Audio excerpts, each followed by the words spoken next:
Good morning, my good people, here on Wake Up Call with Dan Tortora. Happy to be here with you every Monday through Friday from 9 a.m. to 11 a.m. Eastern Time. I hope you're having yourselves a fantastic day today. We got something awesome for you in one of our other shows inside of Dan Tortora Broadcast Media. Not that we don't have some awesome things coming up today, but Super Powered Pop inside of Dan Tortora Broadcast Media is starting off our Monday broadcast every Monday at noon Eastern Time, starting today, proudly presented with our exclusive studio partner, PBKW Comics in Cornelius, North Carolina.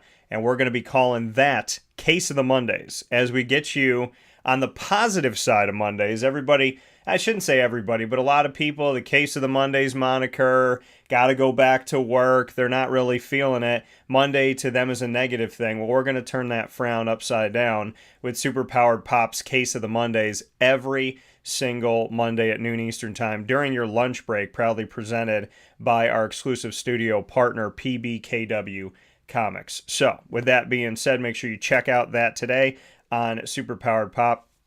All of our channels at Super Powered Pop on Facebook, Twitter, and Instagram, as well as on our Super Powered Pop YouTube channel, which we'll share that with you as well. For here on Wake Up Call, inside of MonPausPopcorn.com is what's popping. We got an awesome show set up for you today. As you know, every Monday we started off with Murph. So DT and Murphy coming to you every single Monday from 9 a.m. to 10 a.m. Eastern Time at least.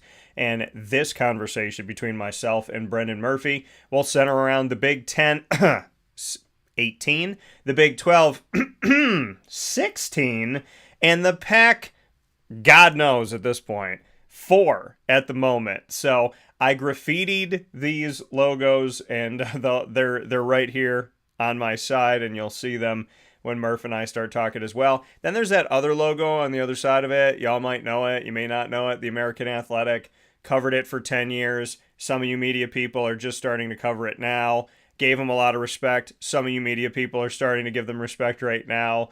Putting them in this conversation that now they should expand and they should do this and that when a lot of people left them for dead. So we'll talk about the American, but shout out to the people that have been talking about the American since the beginning and not just when it becomes a hot topic. Then at 10:30 a.m. Eastern Time, we'll jump in to my Saxons Spotlight every Monday at 10:30 a.m. Eastern Time. We feature the Alfred University Saxons, first and third Monday of each month, the presidential perspective with the president of Alfred University, Mark Zupan, and every second and fourth Monday we bring you the Saxons Spotlight, this being history with our first ever Saxons Spotlight with a student athlete, that being Joe Copp, who was wearing number 34. He's now going to be wearing number 32 in honor of Nick Clark, who played on the team and then died, unfortunately, serving in the line of duty. So we will be talking with Joe about that honor and so much more, as well as just what it means to be at Alfred University and why he chose the Saxons coming out of Central and Upstate New York at East Syracuse Manoa High School. So a lot of great stuff coming up, a lot of realignment talk to go, and I am ready to break the seal on this conversation for this week. Here we are with Murph, picture in picture. Brendan, how you doing, sir? We're doing good. We're doing well on this lovely Monday morning. Ready to talk about some college sports realignment. Yeah, there's a lot of realignment going on. Just to catch everybody up, during COVID, Oklahoma and Texas from the Big 12 decided to go to the SEC. That move hasn't happened yet. It will be happening very soon. So they make that move to the SEC. The Big 12 responds by taking from the American Cincinnati as well as Houston and UCF. They take BYU out of Independence for football and from the West Coast Conference for everything else. So they add 4. They finally get to 12 because they were the Big 8 after Oklahoma and Texas decided to leave. The response of the American: go to Conference USA and grab 6. Rice, UTSA, UAB, UNC Charlotte, FAU, and North Texas. From there, Conference USA also lost to the Sun Belt, Old Dominion, amidst all of this, Southern Mississippi, and Marshall. So they've had to replenish themselves. Then USC and UCLA go from the Pac-12 to the Big Ten. Then everything pauses. Then right after conference media days kind of on the tail end of it. When I was still out on the road, Colorado decides to go back to the Big 12 from the Pac 12. Then there's a pause again for a few days. Then Oregon and Washington go to the Big 10. Arizona, Arizona State, and Utah go to the Big 12, leaving the Big 10 with 18 schools, the Big 12 with 16, the Pac with 4, and a lot of discussion to be had. So that's the timeline, Murph. That's what's happened up to this point. Your thoughts on the current climate of college athletics? Well, before we get too deep into it, just to excuse me, just to go over the the topic of changing conferences. I've never really understood that in general. Yeah. Because if your sports teams get really good and you want to go into a different conference, all right, you get it with Texas, Oklahoma, whatever.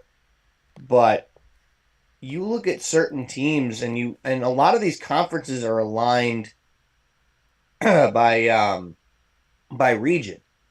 And that's not really the case anymore.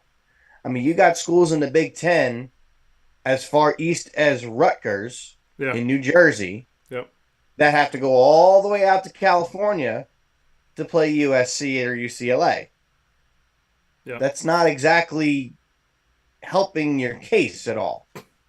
I mean, I kind of think it ruins college athletics, personally. I mean, I know that could be a controversial take, but you're not wrong.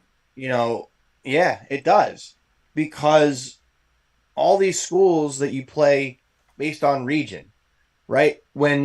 Prime example, when I played baseball at the Division III level in college, most of the schools that we played in our conference were within a 2-hour drive. Yeah. 2.5, going to Cabrini was like 2.5. It was a little bit of a drive, but, we were within 3 hours of every school. Then they bring in Marymount and Wesley to the Atlantic East, and then you got to drive 4.5 hours to Washington D.C. to go play Marymount. Yeah, but even still, that's a quote unquote reasonable drive. Yeah, right now you've got to fly 6 hours to the West Coast if you're Rutgers to go to the Coliseum and play USC. Yeah, that's not college athletics as we know it. You should be, obviously when you're talking about Division I college sports, you're going to have to fly places, right? Like even as the Big Ten, as it stands right now, you're Penn State. You're not driving to Columbus to go play Ohio State. You're going to fly because it's quicker, right? But at the same time, you don't have to worry necessarily about going all the way to the West Coast. You got to keep things separate. Yeah. Right? The SEC, the Southeastern Conference.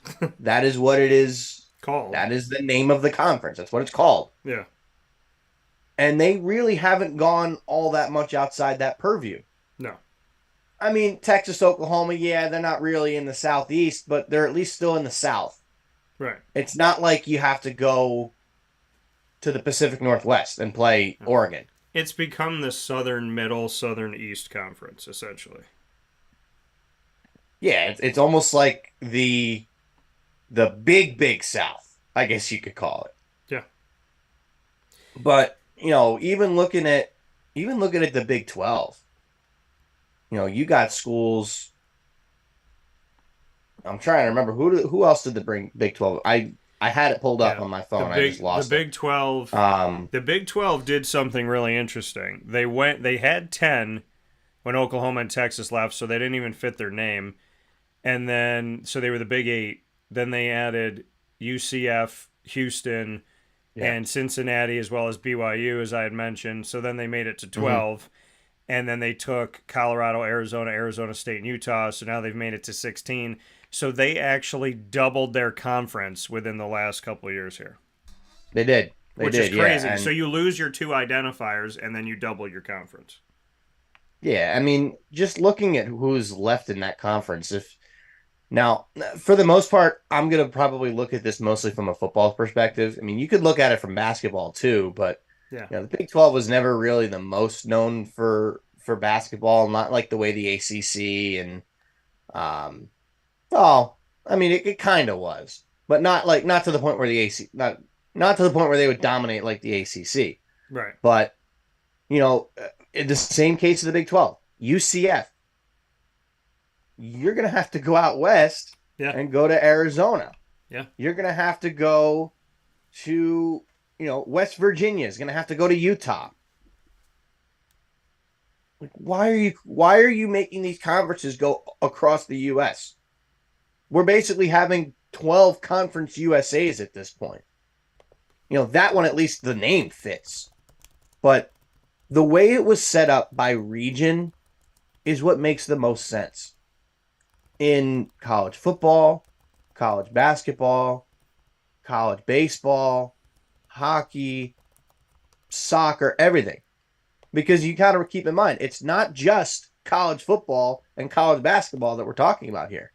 We're talking about the people that don't get any recognition. Yeah. The men's and women's soccer players, the men's and women's lacrosse players, having to go from little old UCF down in Central Florida all the way out to Arizona. Yeah. But Like, but here's the those question. sports don't always have the same budget as like a football team. No, and this is something that I found extremely important, and I'm happy that you led into it because it was something I was going to bring up, and it's something that just showed up on our feed here. Why do we talk about geography anymore? It's just semantics. It's not, because these schools are making decisions based on football and not really on basketball. It's based on football, and it's based on football so much that commissioners and ADs and people all over, I mean, they're saying that it is. In the past, maybe they would have inferred that it is. Maybe they would have let you guess that it was all about football. But now they'll look right into the camera and say, this is about football. This is a football move. We did it for football. It's about football, football, football. I mean, they're not hiding that it's about football anymore. And I think when we take a good hard look at what's currently going on, that question of what do we do with these Olympic sports? Do they get any respect? How are they going to be handled? Are you going to really bus Penn State 2,000 miles to UCLA? Are you going to start playing neutral games at other arenas, which is going to take away from your fan base? I don't really understand the logic of what about softball? What about baseball? The Mizzou head coach brought up something that I've been thinking about, that you've been talking about, and I'm happy that he brought it up, and I actually want to read his quote here because I'm thankful that a coach said this publicly. So this is from Missouri head football coach Eli Drinkwitz. This is what he said. Quote, "Did we count the cost for the student athletes involved in this decision? We're talking about a football decision. But what about softball and baseball who have to travel cross country? Do we know what the number one symptom or cause of mental health is? It's the lack of rest and sleep. Traveling in those baseball, softball games, they travel commercial. They get done playing at 4. That's if there's not a rain delay. They got to go to the airport. They come back. It's 3 or 4 in the morning. They got to go to class? I mean, did we ask any of them? I don't worry at all about the game. The game is going to be strong. Football is going to be fine. But did we consider the people that we are entrusted with? Did we consider the student, athlete, and, quote, the answer? Hell no. They considered the money. Then they thought about the money. Then they went back and looked at the money. And then they said money. And then they went money. And then it made sense because money. That's all this is at the end of the day. It's money. It's greed. It's more and more and more because their stomachs cannot be full enough of the gluttonous food that they need to eat as a conference. And I'm not here to bash the Big 12 or bash the Big 10 or bash anybody that's making a decision. I'm just saying, call it what it is. It is gluttonous, ridiculous, selfish, powerful moves to just be the ones that can have the most money, be the ones that can have the most dangling carrots. That's what all this is about. This has nothing to do with student athletes' health and wellness. It has nothing to do with that. And anybody that thinks that there's any care for student athlete health and well-being is out of your mind. This is about the money, and it's always been about the money. And until something changes and people get annoyed with all this to the point to make a change, it's always going to be about the money, Murph. You're absolutely right. I mean, you know, me being a former college athlete for 4 years, granted I played two different sports, but the travel for those two sports is similar. Yeah. Right? We went by van. Other than our Florida trip, we went by van, which wasn't the most comfortable and enjoying. Well, it was enjoyable because we made it enjoyable, but it wasn't always the most comfortable experience. Yeah. You know, when we had to go to Delaware for a golf tournament. Now, granted, I didn't travel with the team because I was at the Jet game the night before. Sorry, Coach Grumman, I was a little hungover for that tournament. I will be willing to admit that on live on air. But you know, traveling down to Delaware for a tournament like that, granted, it's only a couple hours. Yeah. But you're still sitting in a van. It's not really fun. No. Baseball. I never got to go on the trip to Marymount because I didn't travel for road games my second year. So it's part of the reason why I didn't play after that. But you know, talking to the guys, they would have to stay down there if they went for the weekend series. Because keep in mind, in Division III college baseball, it's 2 days. It's a weekend series. It's Friday at your place, 2 games Saturday at their place. Yeah. So, you know, that's not the most ideal thing in the world, especially when you're playing teams like that. Now, I think they've changed it recently to all 3 games are at one place. So, you know, if you had to go down to Marymount, now you actually stay there for the weekend. Yeah. Or you stay there Friday night. But at the same time, even when we did the Florida trip, we were up 5. I think we had to leave for the airport 5:30 in the morning, something like that. You know, and you have a whole travel day. You get to the airport at 6 a.m. up at Avoca and Scranton. Flight's not till 8. We take off. We land in Orlando around 10:30. Then you've got a 2.5 hour car ride to Port St. Lucie. Yeah. You don't get there till 1, 2 o'clock in the afternoon. Yeah. We're all tired because we had a half day of travel where we had to wake up at the crack of dawn in the morning. Yeah. Yeah, we're in Florida, which is nice. The weather's beautiful. They bring us lunch, but then we go practice. Then we got an 8 o'clock game the next morning. So we got to be up early for that. Yeah. Not easy. No. I didn't really play in those games, but it's not easy. But he was absolutely right when he said that they did not take into consideration the student athlete. No. And being a former student athlete, that's the most important thing you've got to remember. Now, I understand that it's a money thing. Now, technically, keep in mind the NCAA is a nonprofit organization, but the conferences are not. Sorry, that cough was purposely at that time, but go ahead. Yes. It's for tax purposes. Yeah. But Must be nice. That's how they keep their money coming in, from enforcing these rules that they do. And from the conferences taking all this money from the schools to play wherever. Yeah. Right? I love the non-conference aspect of college football and college basketball and college baseball for that matter. Because you can go have a non-conference game or non-conference series against a good team. Yeah. Florida's played Utah the last 2 years. UCF wanted all the smoke from Florida when they were claiming their national championships at the time. They wanted to claim that they were the best team in the state of Florida. Well, they're not. Maybe they are now because Florida's probably not going to have a great year this year. But at the time they were not better than Florida, but they wanted to find out. That's the beauty of it. Yeah, these schools don't play each other all the time, but why not keep it that way with the non-conference schedule. Let them play each other every couple of years. Yeah. Let Florida go to the Pacific Northwest. Go play Oregon once or twice. Let Alabama go up to Penn State. Let Ohio State go out and play USC. Not in conference, though. The way it is, conferences, and I said this before, and I'll say it again. The conferences needed to stay geographical. Yeah. When you have all this travel, I don't care when your game is. If you're Rutgers going to UCLA, going out to play at USC at the Coliseum, that's a 6-hour flight. You can't cut that short. That's probably 6.5 hours from Newark to LAX. Yeah. And then you got to play a football game, or a baseball game, or a soccer game. And then you get right back on the plane and drive and travel 5 hours back to the East Coast. Jetstream, you save some time. That's not good for kids' mental health.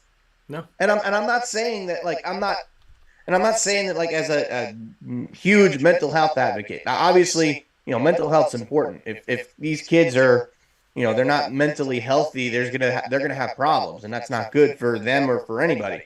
Yeah. But it's a grind. It's mental torture. Some people are strong enough to take it. Some people aren't.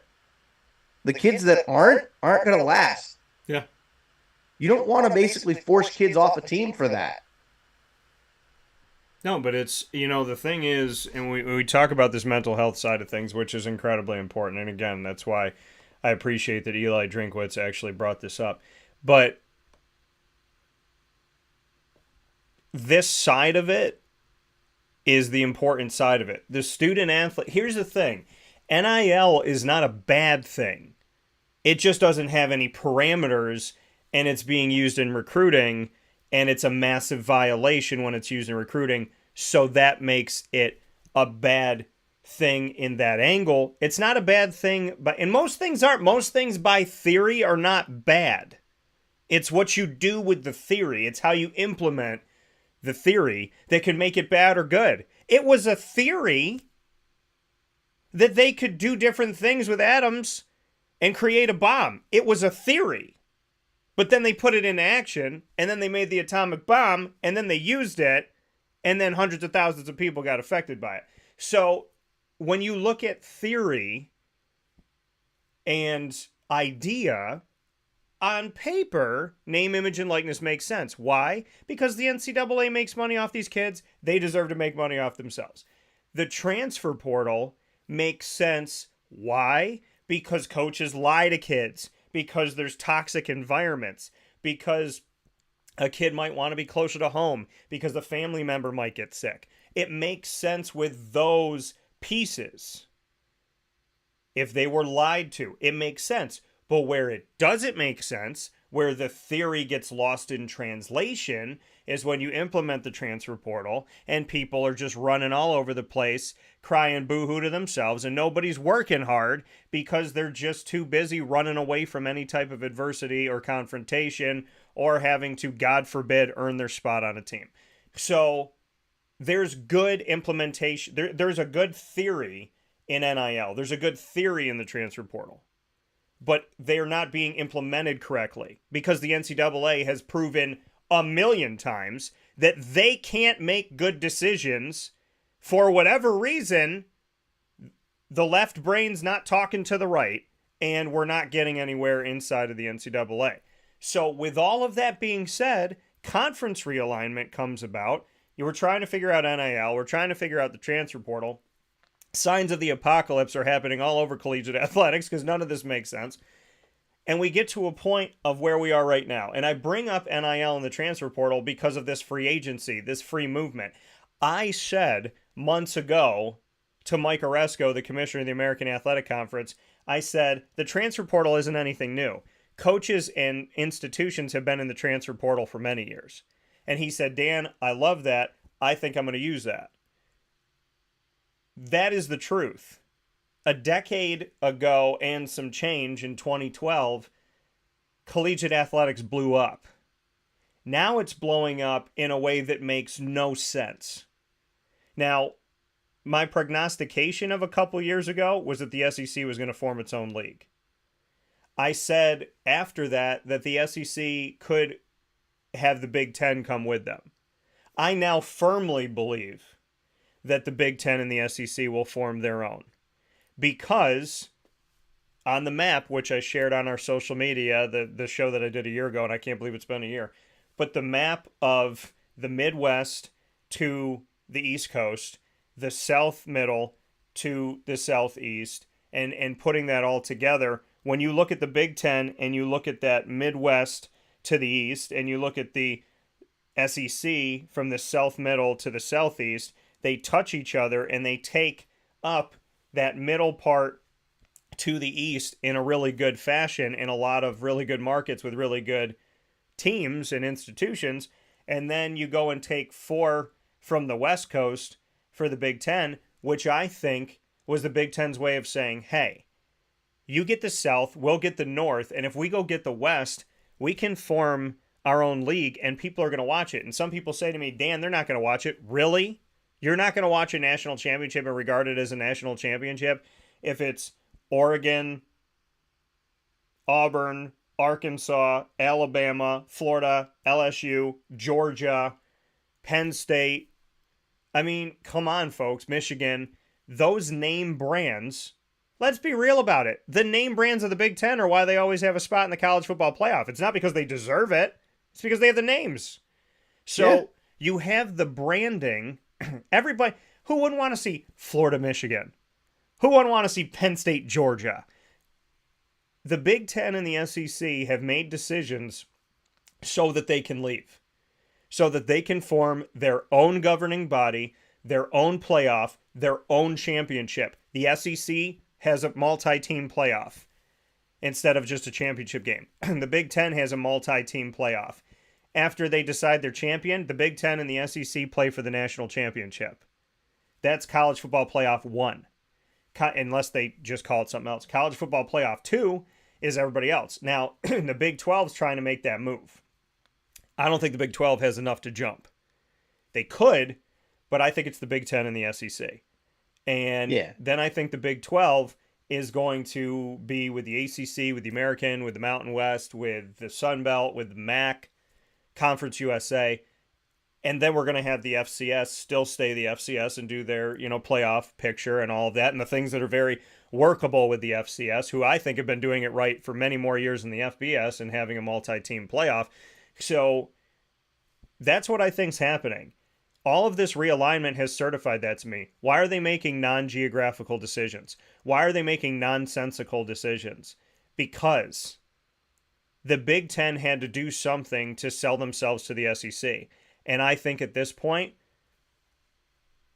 feet to the fire, 51% of me believes that they've done enough to get the SEC to take them into the new league.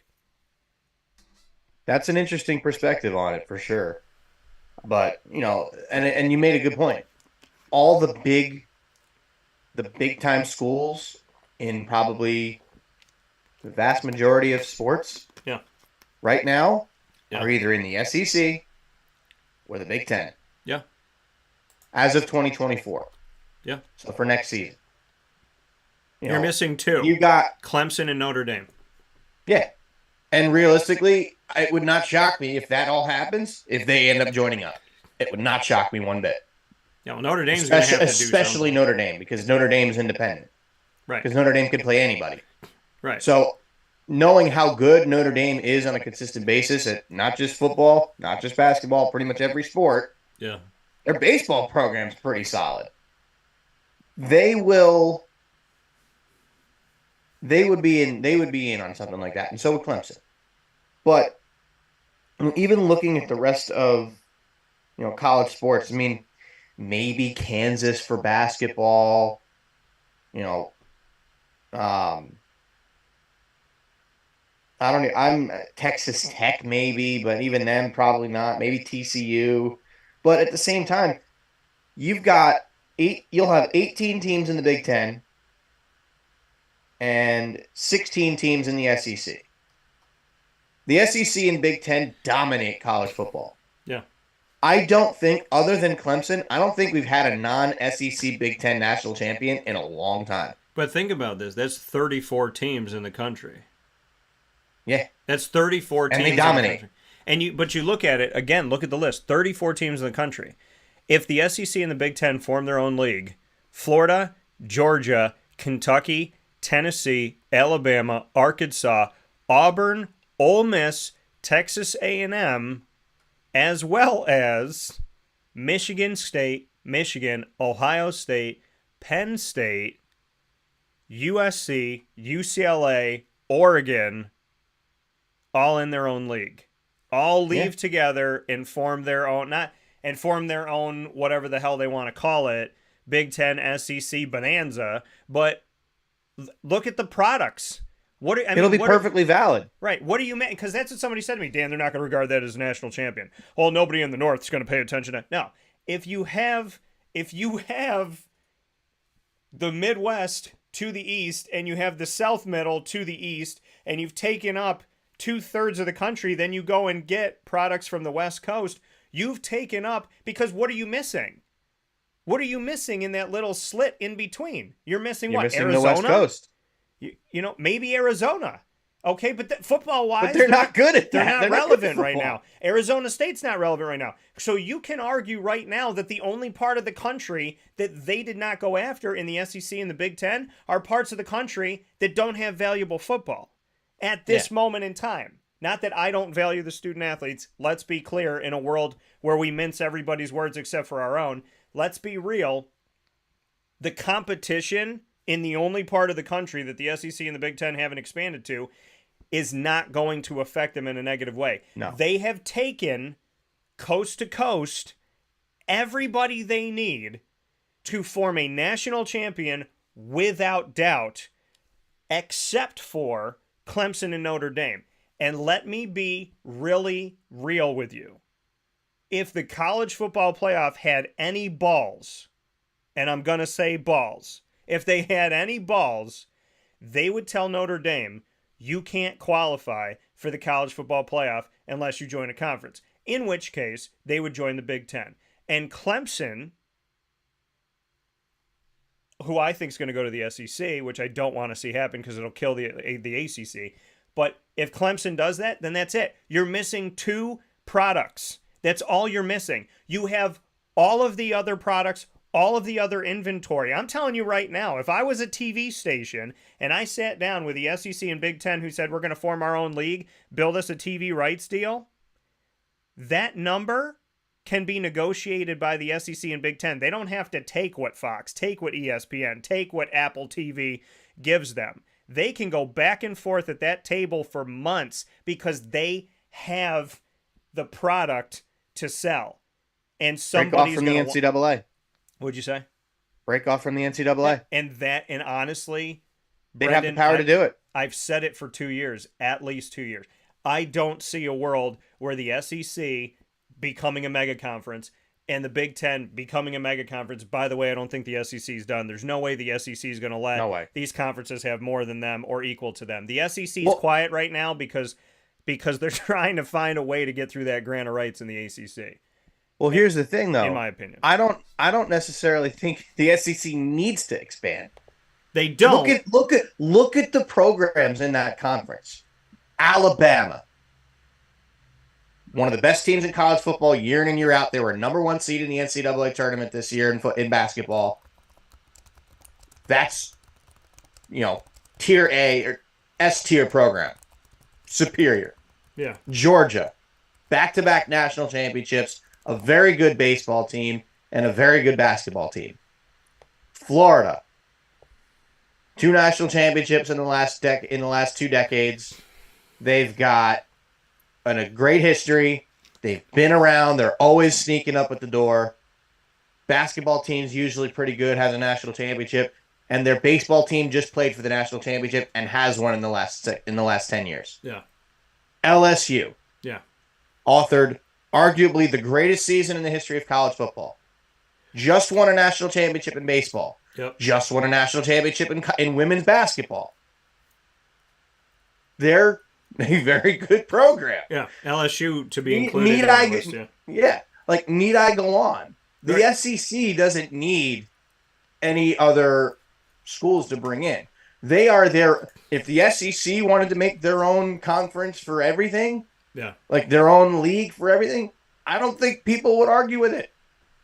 It's No. been the SEC winning the national championship in college football for like the last decade, with the exception of Clemson. SEC has dominated college baseball.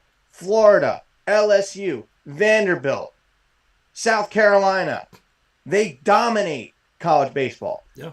College basketball, Kentucky, Alabama, Florida, South Carolina in women's basketball. Yeah.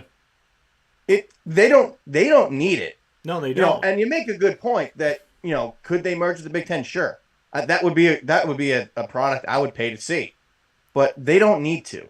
No, They themselves can be their own entity, and nobody would argue with it. No. I think if they want a true national champion, then what the Big Ten has done to grab the areas that they've grabbed, because again, if you go back and you watch my video with the map, I circle where the Big Ten is, I circle where the SEC is, and they touch, and then you go and get the West Coast.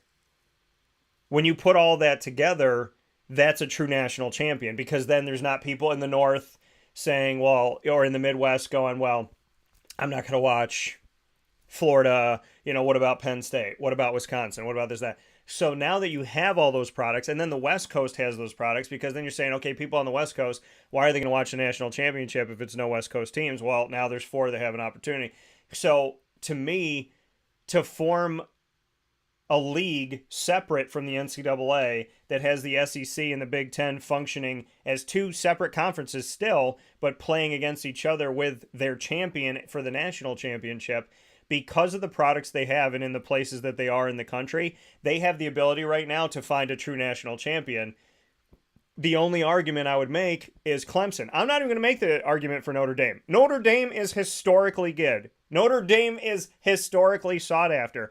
But Notre Dame is not great at football today. They weren't great at football yesterday. They weren't great at football last year, 2 years ago, 5 years ago. Notre Dame has not been a great football team in the last decade. Notre Dame fans, don't get crazy on me, because if you look at your statistics, you know that I'm right. I understand that you have the history. I understand that Rudy is a fantastic movie. I get it. Touchdown Jesus. I feel you. I understand that your people that have gone there have that bread. You got that money. I get it. Okay? But the Yankees don't win the World Series every year, and the Fighting Irish don't win a college football championship every year, and the Dallas Cowboys don't win a Super Bowl every year. But there's always going to be those fan bases. Thank and God. Notre Dame has risen to one of those fan bases, which I respect. But if we are talking about championship caliber teams almost every single season, or teams that are built for that, or teams that have, then I'm saying Clemson over Notre Dame. But if you want to coup this thing, the Big Ten takes Notre Dame, the SEC takes Clemson, and it's good night, baby. And I've said that. Once Clemson goes to the SEC, it is good night. If the SEC gets Clemson, they don't need anybody to form their own league. But if they want a true national champion, because some people in the North will boycott the national champion of the South, which I totally understand, because there's so many products up north that aren't going to be represented, so people aren't going to think it's a fair national champion. I get that argument. And the SEC can most assuredly make a ton of money, go off by themselves, and if they get Clemson, they don't need anybody for anything at all. Yeah. I agree with you on that. But if you want a true national champion, you get Clemson in the SEC. The Big Ten's done already what it needs to do. I don't think they need to do anything else. But if you get Notre Dame and Clemson, the game is over. There are no other puzzle pieces to take. There are no other things to be concerned about. Clemson has the only argument, if the SEC and the Big Ten break away, of saying it's not a true national champion because of what Dabo Swinney's built. Beyond that, there's no other conversation. Florida State doesn't have an argument. Miami doesn't have an argument. Nobody else has an argument in this. Now, do I think Florida State could go to the SEC? Absolutely. Do I think Miami has any allegiance to the ACC? No. So, to me, yes, there could be more movement, but there are only two more pieces to fall to cancel out the NCAA in or the college football, because the NCAA doesn't oversee college football, so the college football playoff committee. If the SEC and the Big Ten grab these two more schools, it's done. I think it's arguably done without it, because who wouldn't watch a national championship? And then it's going to push the ACC even more. If the SEC and the Big Ten go, hey, we're going to go off and form our own, whatever we want to call it, league. We're going to function separately, and then our two champions are going to play for national championship. That's where Clemson turns to the ACC and goes, hey, if you don't let us out of this grant of rights, we are going to be a menace to you for the next 13 years. We're going to drive you nuts. We're going to be the kid that you don't want to deal with in every parent-teacher conference meeting. Like, for me,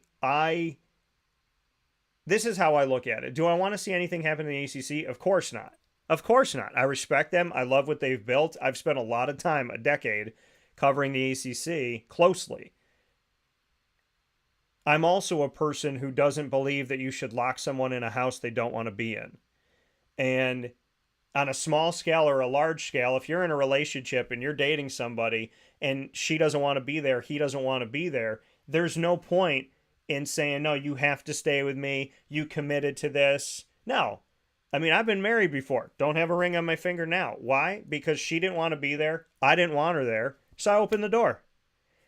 If the ACC is dealing with that right now, if they're dealing with an unhealthy marriage, locking Clemson in saying you put that ring on, so you need to die with that ring on, that's not fair to the overall health. It's the same thing with Jalen Ramsey in the Jacksonville locker room. I told people 3 years in advance that he needed to go. And people thought, oh, what are you going to get, Dan? I said, I want 2 first-round draft picks. You're never going to get that, Dan. What'd I get? 2 first-round draft picks. So, and I got rid of the headache. And the team is better now. And the team culture is better now. And how can I speak to that? Because I'm in it. Because I see it. Because I spend time around it. And so, you know, this is a place where everything that I said at least 2 years ago about the SEC is happening. The Big Ten has made more of an argument for me to be open to them going with the SEC and it making sense for a true national champion. But what else do we need? What else do we need? It's no offense to any other conference, but if the SEC and the Big Ten form a national championship, what is going to stop you from believing that's the national champion outside of Clemson? There's one more product, there's one more chip to fall, and people are going to say 2 because of Notre Dame's pedigree and because of their competition and rivalry with the Big Ten teams. So, but if we're talking about championships, the only gripe that anybody could have in an SEC Big Ten national championship is Clemson. Yeah. I mean, if you're talking football, absolutely. I mean, is Florida State going to be good this year? Yeah, but, you know, I don't necessarily think – I think they can do without him. You know, if you look at it from an overall perspective, when you want to get college basketball involved too, yeah, you need Duke and UNC in order to make that work, along with some of the other schools in the ACC. Because remember, the ACC still dominates college basketball. Always has, always will. But if you are going to go strictly college football, the only other 2 dominoes to fall are Clemson and Notre Dame. Maybe Florida State. But Miami's got no standing. Florida State at least has usually been a competent program. They've won a national championship in the last decade. When did Jameis Winston win? Was that 10 years? Was that 10 or 11 years ago? It was 2012, I believe. Okay, so maybe it's a little bit longer though. It was the last. It was the last BCS. Yeah. So even still, I mean, you could bring them in and be fine. So then maybe it's 3, but I don't think anyone's gonna hoot and holler if there's no Florida State in there. Maybe Clemson, yes, but you know, Notre Dame and Florida State, there's not a whole lot of ground to speak on. And I do want to make sure I brought up Florida State because Sean would not be very happy. Sean would not be very happy with me. Sean's our center manager at Golf Tech, and he's a big Florida State fan. So me and him have the FSU Florida rivalry, and we talk about that a little bit. But Florida State's gonna be good this year. Yeah. So I wanted to make sure I brought that up for him. Florida State's going to be good, and who told you that? Papa Joe, myself, on this show, Wake Up Call, Mm-hmm. over and over again. I said, y'all got a great coach. I said it when I was at his last press conference at the Liberty Bowl when Memphis won their only AAC championship on the football field that they have.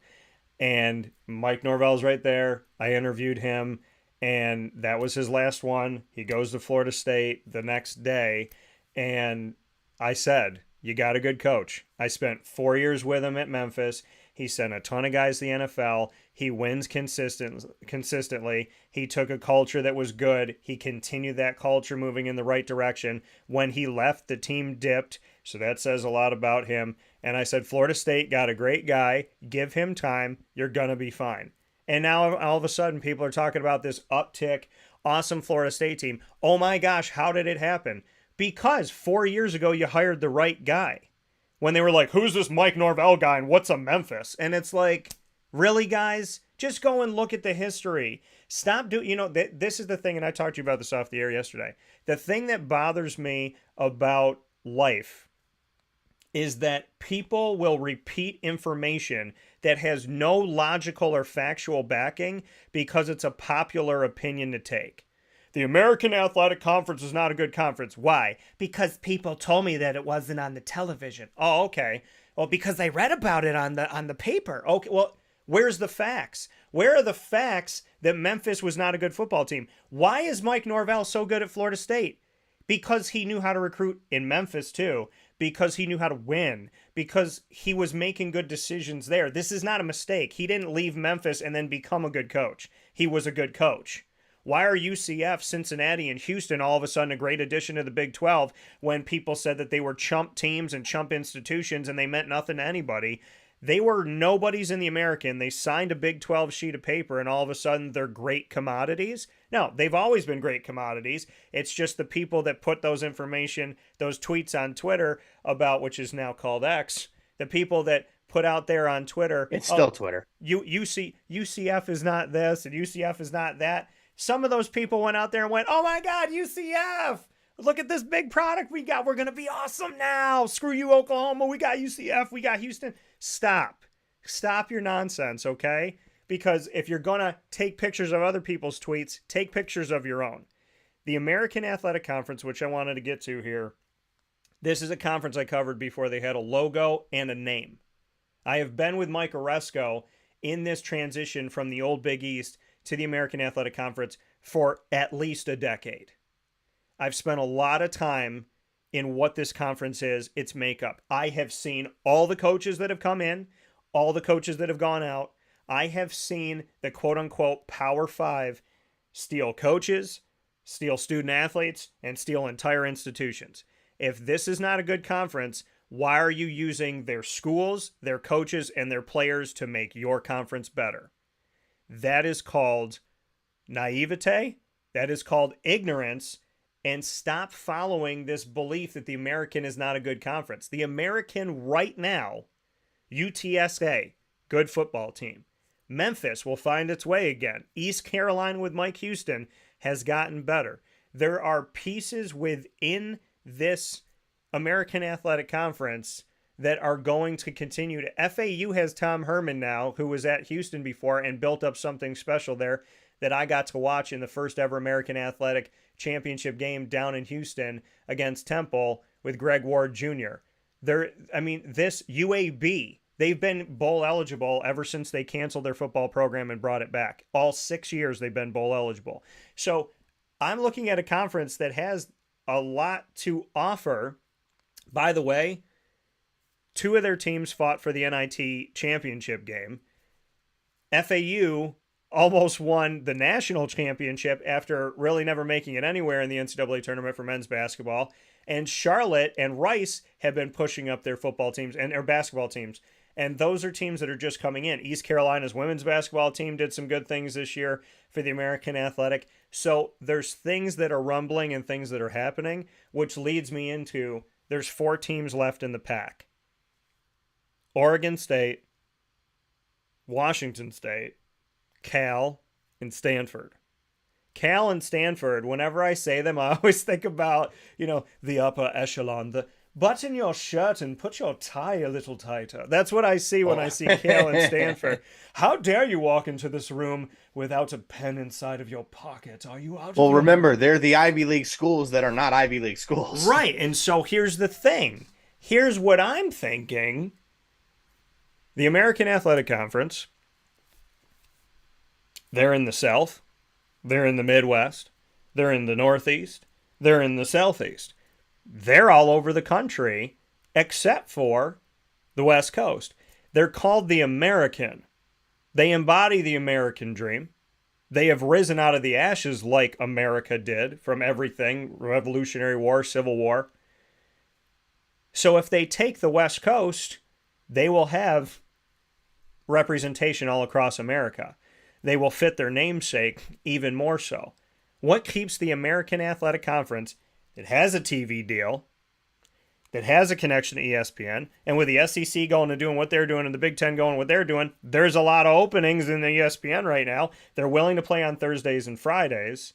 What prevents the American from being a viable, monetary, coast-to-coast, positive source for these four teams that have four schools that have no idea where to go? Now, does it go into the irrational ridiculousness of travel and Olympic Games? Yes, it does.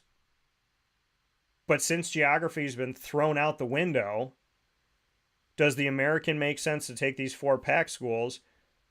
Or do we go after something that I said a year ago, which I think would have saved the Pac and not left it with four, if the Pac joins with the Mountain West, which right now would only add four teams? When I had prognosticated that they should do that to save their conference, they would have been the first conference to 20, and they would have beaten out the SEC and the Big 10 and the Big 12 by getting to 20. So what do these last four teams do in the Pac?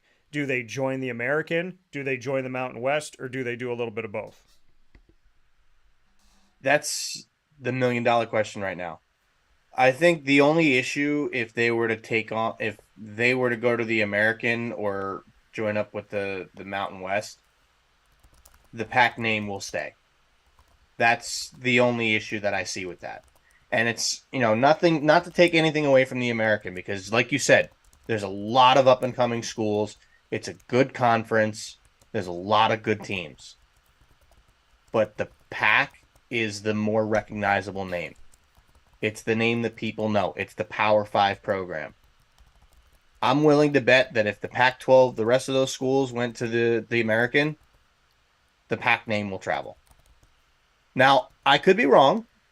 I think, considering there's only four schools out there, and the Pac kind of stands for, schools out on the Pacific Coast, but it's the namesake.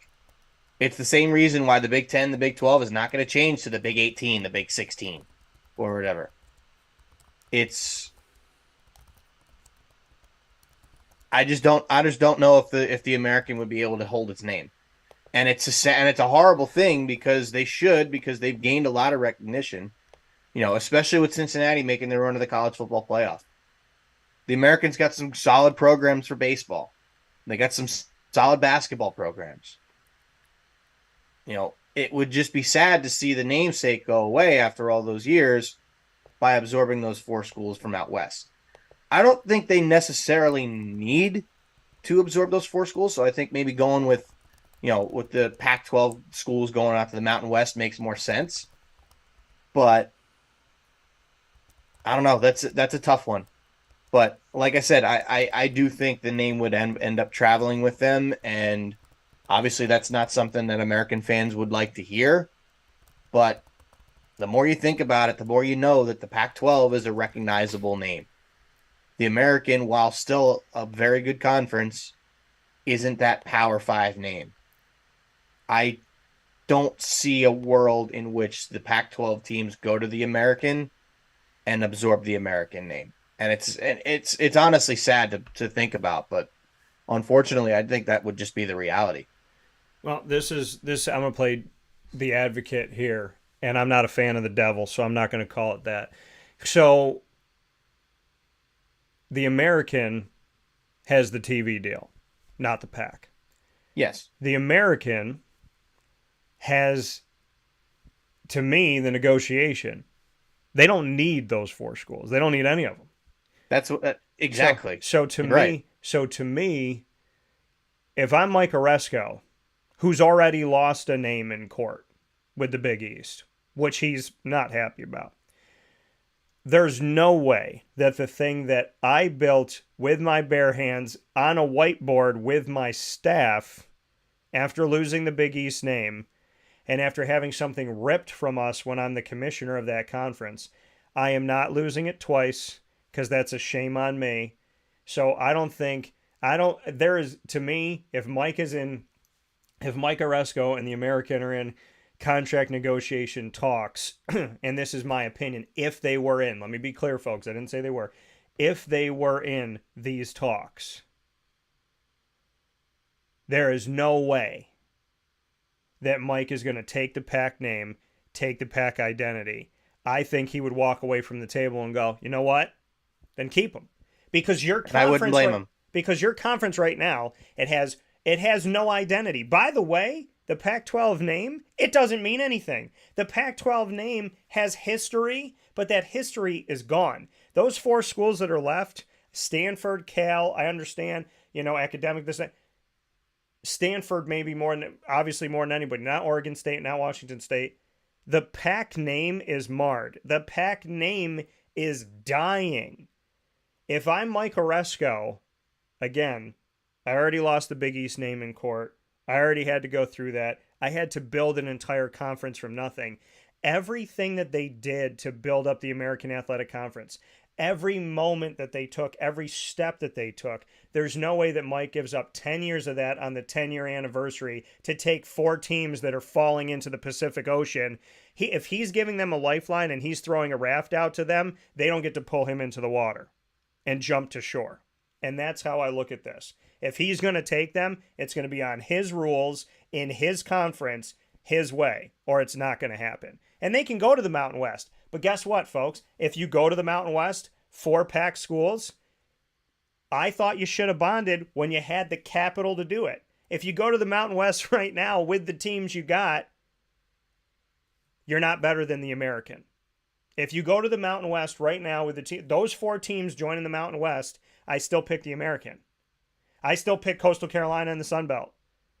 I still think I don't see the Mountain West as jumping above anybody and moving up a tier with adding these 4. The American is the best bet because it gives those 4 a lifeline. It gives those 4 a TV deal. It gives those 4 an opportunity to have a viable place with a conference that has a lot more respect from what they've done on the field than what they're actually getting in the media. So to me, the American Athletic Conference, from covering this thing from the inside for a decade, there is more on the American side in the negotiation than with these 4 Pac schools.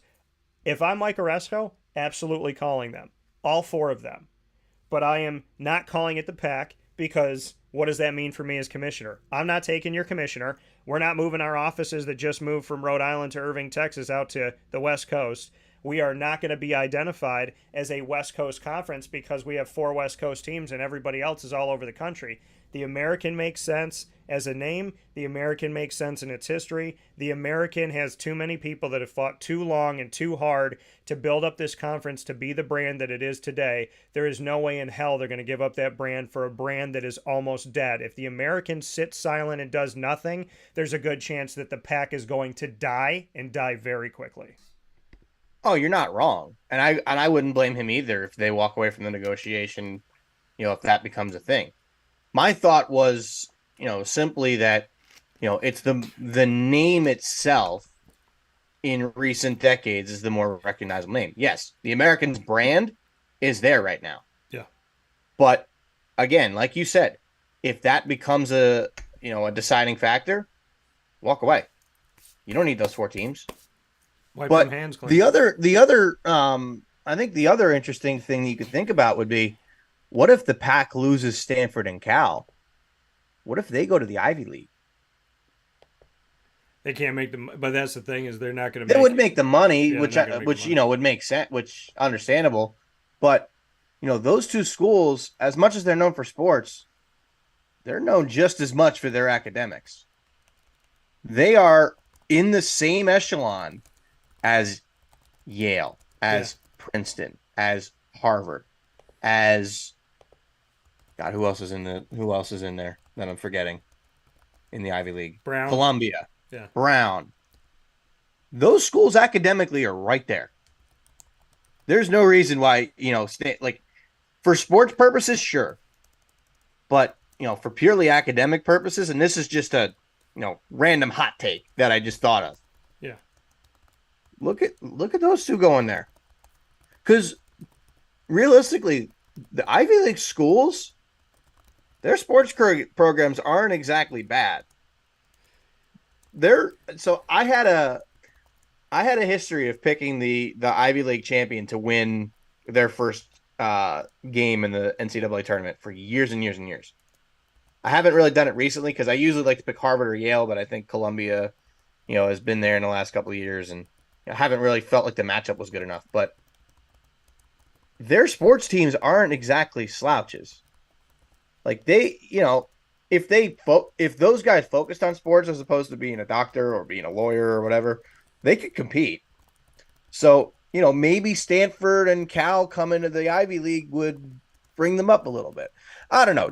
It's kind of it'll never happen, but it was just a little thought that might have popped in. Not so much for the athletic side, but for, Yeah. more academic purposes. Well, and it's the same thing. Why the ACC should call Cal and Stanford, because you have Duke and and you have that pedigree, and then you talk about a lot of people don't talk about Wake Forest and what that brings to the table, and so I mean there's some institutions that Syracuse and you look at that, Syracuse is when you get a degree from Syracuse University and the weight that can hold. So there's that argument of making sense of that. So I definitely get that argument. I want to be clear about something that's going back and forth here in the feed. I did not say that Notre Dame is not a great commodity. I did not say that Notre Dame. That's why I mentioned them with the Yankees and the Cowboys. Notre Dame is a great commodity for many reasons. All I said was if the Big Ten and the SEC break away and Notre Dame isn't a part of either one of those conferences, so they don't have a chance to play for the national champion, there's no argument that the true national champion wasn't found 99.9% of the time in recent history. Clemson can make that argument because Clemson is a national champion caliber team. Notre Dame is not. That's the argument I made. I didn't argue about the product. I didn't argue about the money. I didn't argue about the alumni. I didn't argue about the boosters. I didn't argue about everything Notre Dame can sell. Notre Dame is a top tier sellable product in collegiate athletics. They're a top tier product with professional athletics. When you go into a store anywhere in the country, you'll see Notre Dame, Cowboys, and Yankees. So that's the argument I agreed with, and that's the argument I already made. Don't get it lost in translation. What I'm saying is if Notre Dame doesn't join the Big Ten or the SEC and a national champion's chosen between the two of them, I don't think that Notre Dame being out of it is going to keep us from a true national champion, because Notre Dame does not do it on the field right now, and they haven't done it on the field in a decade. They were embarrassed in the 2 college football playoffs that they were allowed into. They should have never been in them. They didn't do enough to get there. They didn't beat enough good teams. They did nothing to earn the spot that they got. Then they got the spot, and they were embarrassingly kicked out of both college football playoffs that they advanced to. So that is the argument that I am making. I am not making an argument about the commodity. I am not making an argument about the caliber. I am not making an argument about the history. Notre Dame, fantastic product. Any conference would be blessed to have them. Other argument, they're not a good football team right now. They haven't been a good football team. Facts back me up. So that's what I'm saying. If they don't play for a college national championship, it doesn't affect anybody.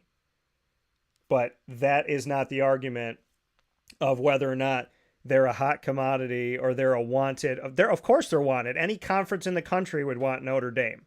I totally get that. I'm not arguing that. I'm arguing that if they're not in the national championship, that does nothing to the national championship because Oh Notre yeah. Dame has been an embarrassment of a national championship college football playoff. They should have never advanced to the college football playoff. They advanced because of their name. And this is where things get lost in translation. Great name, not a great football team right now. Were they in there in 2020? I'm trying to. I can't remember off the top of my head. They were in there. Or was it Oklahoma that got that 4 spot? Because that was the year, that was the COVID year, Yeah. or so 2021, I guess. But so that was the year that Florida ended up with 3 losses before, so they didn't make the playoff. Yeah. But was that the UC? Was that no? That was before the UC. No, That was it after was the it was UCLA year. Oklahoma. Notre Dame. Well, Notre Dame made it in Okay.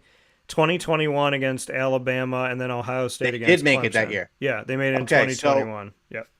yeah, so that's the one that I go back to, as a Gator fan and think, man, if they would have just beaten LSU and that, I'm not even going to say it, incident didn't happen, um, and lost to Alabama the same way they did, lost by 6, they would have gotten in over Notre Dame. There's no way you could put a 1-loss Notre Dame team who got thrashed by Alabama in the playoff semifinal. There's no way you could have put them in over a 2-loss Florida team whose only losses were to the number 5 team in the nation at Texas A&M and the number 1 team in the country by 6 points. They lost their 2 games by a combined 9 points. There's no way Notre Dame would have been in over them. No. That's a prime example. Yeah. Notre Dame had no business being in that college football playoff. I would have put Texas A&M in over them. But they didn't do that. I had Texas A&M.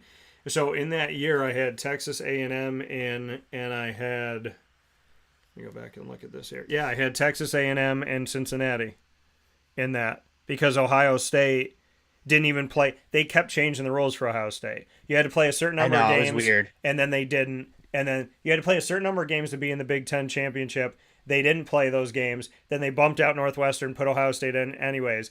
Then they brought them into the college football playoff, having played less games. Then they waited for their game to be played to make sure everybody was going to be healthy from COVID. I was like, seriously, if people thought there wasn't a Big Ten advantage, there's 3 things happening just with Ohio State that is showing you that they're doing everything in their power to give them the best chance to win.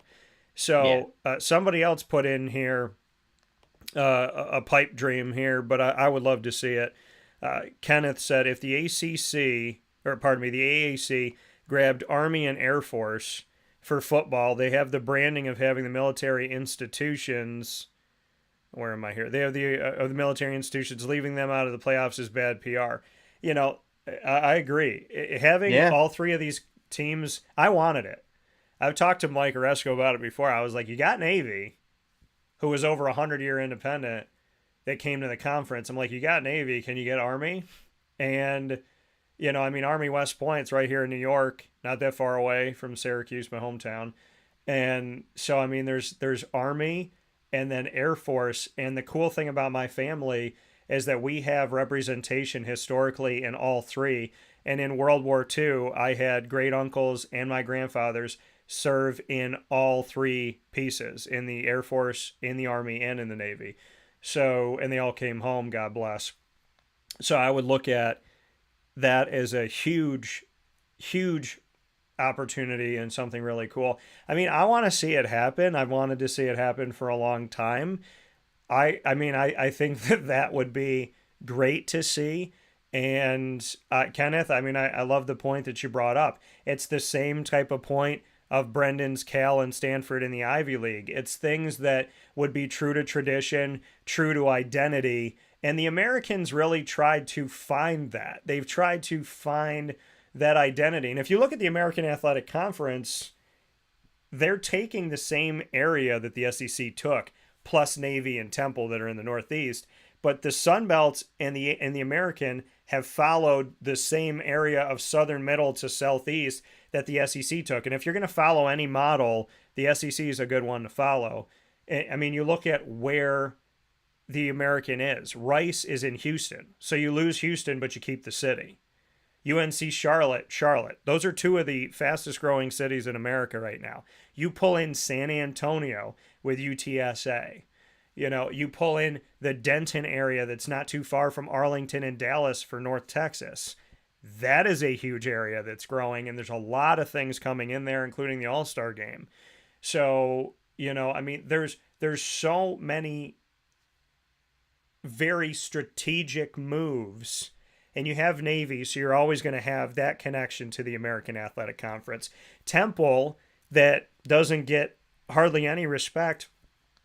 I sat down with their head coach who came in last year, and Stan Drayton, and I'm excited to share that with you, that conversation. He has ties to my hometown of Syracuse.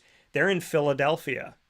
Okay, don't forget that, folks. It's Temple. They've struggled over the last few years. They're in Philadelphia. They've also had some really good coaches. Steve Adazio, Matt Rule, done some really good things there and had a lot of success. Jeff Collins had success there before going to Georgia Tech. So when you look at where the American is and where they're situated, again, they don't need the West Coast teams.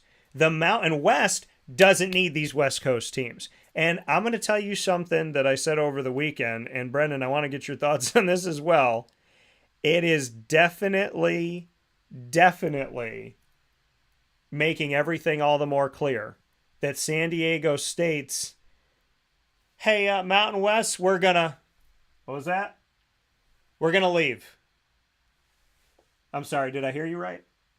Actually, can we stay? So, like that whole conversation, the spin around the carousel, the revolving door, where you're like, I don't need to take this anymore. You know what? I'm done with you. Relationship over. Walks through the revolving door. As they're going in, they look outside. They see a zombie apocalypse. So they come back in the house and they go, let's make it work, baby.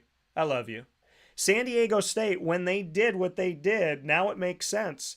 Because the thought was that they were going to the Pac-12. So they must have known, in my opinion, that the Pac-12 was about to be ripped apart. So San Diego State went to go leave to the Big 12 and then went, they're losing who?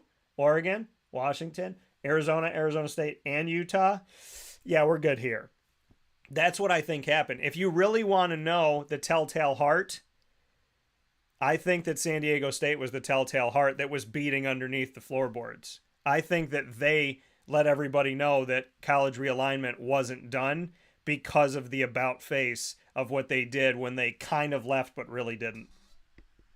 Oh, you're absolutely right. That makes all the sense in the world. You know, it's we want to leave. No, I'm going to stay. That's actually kind of a good little metaphor you had there.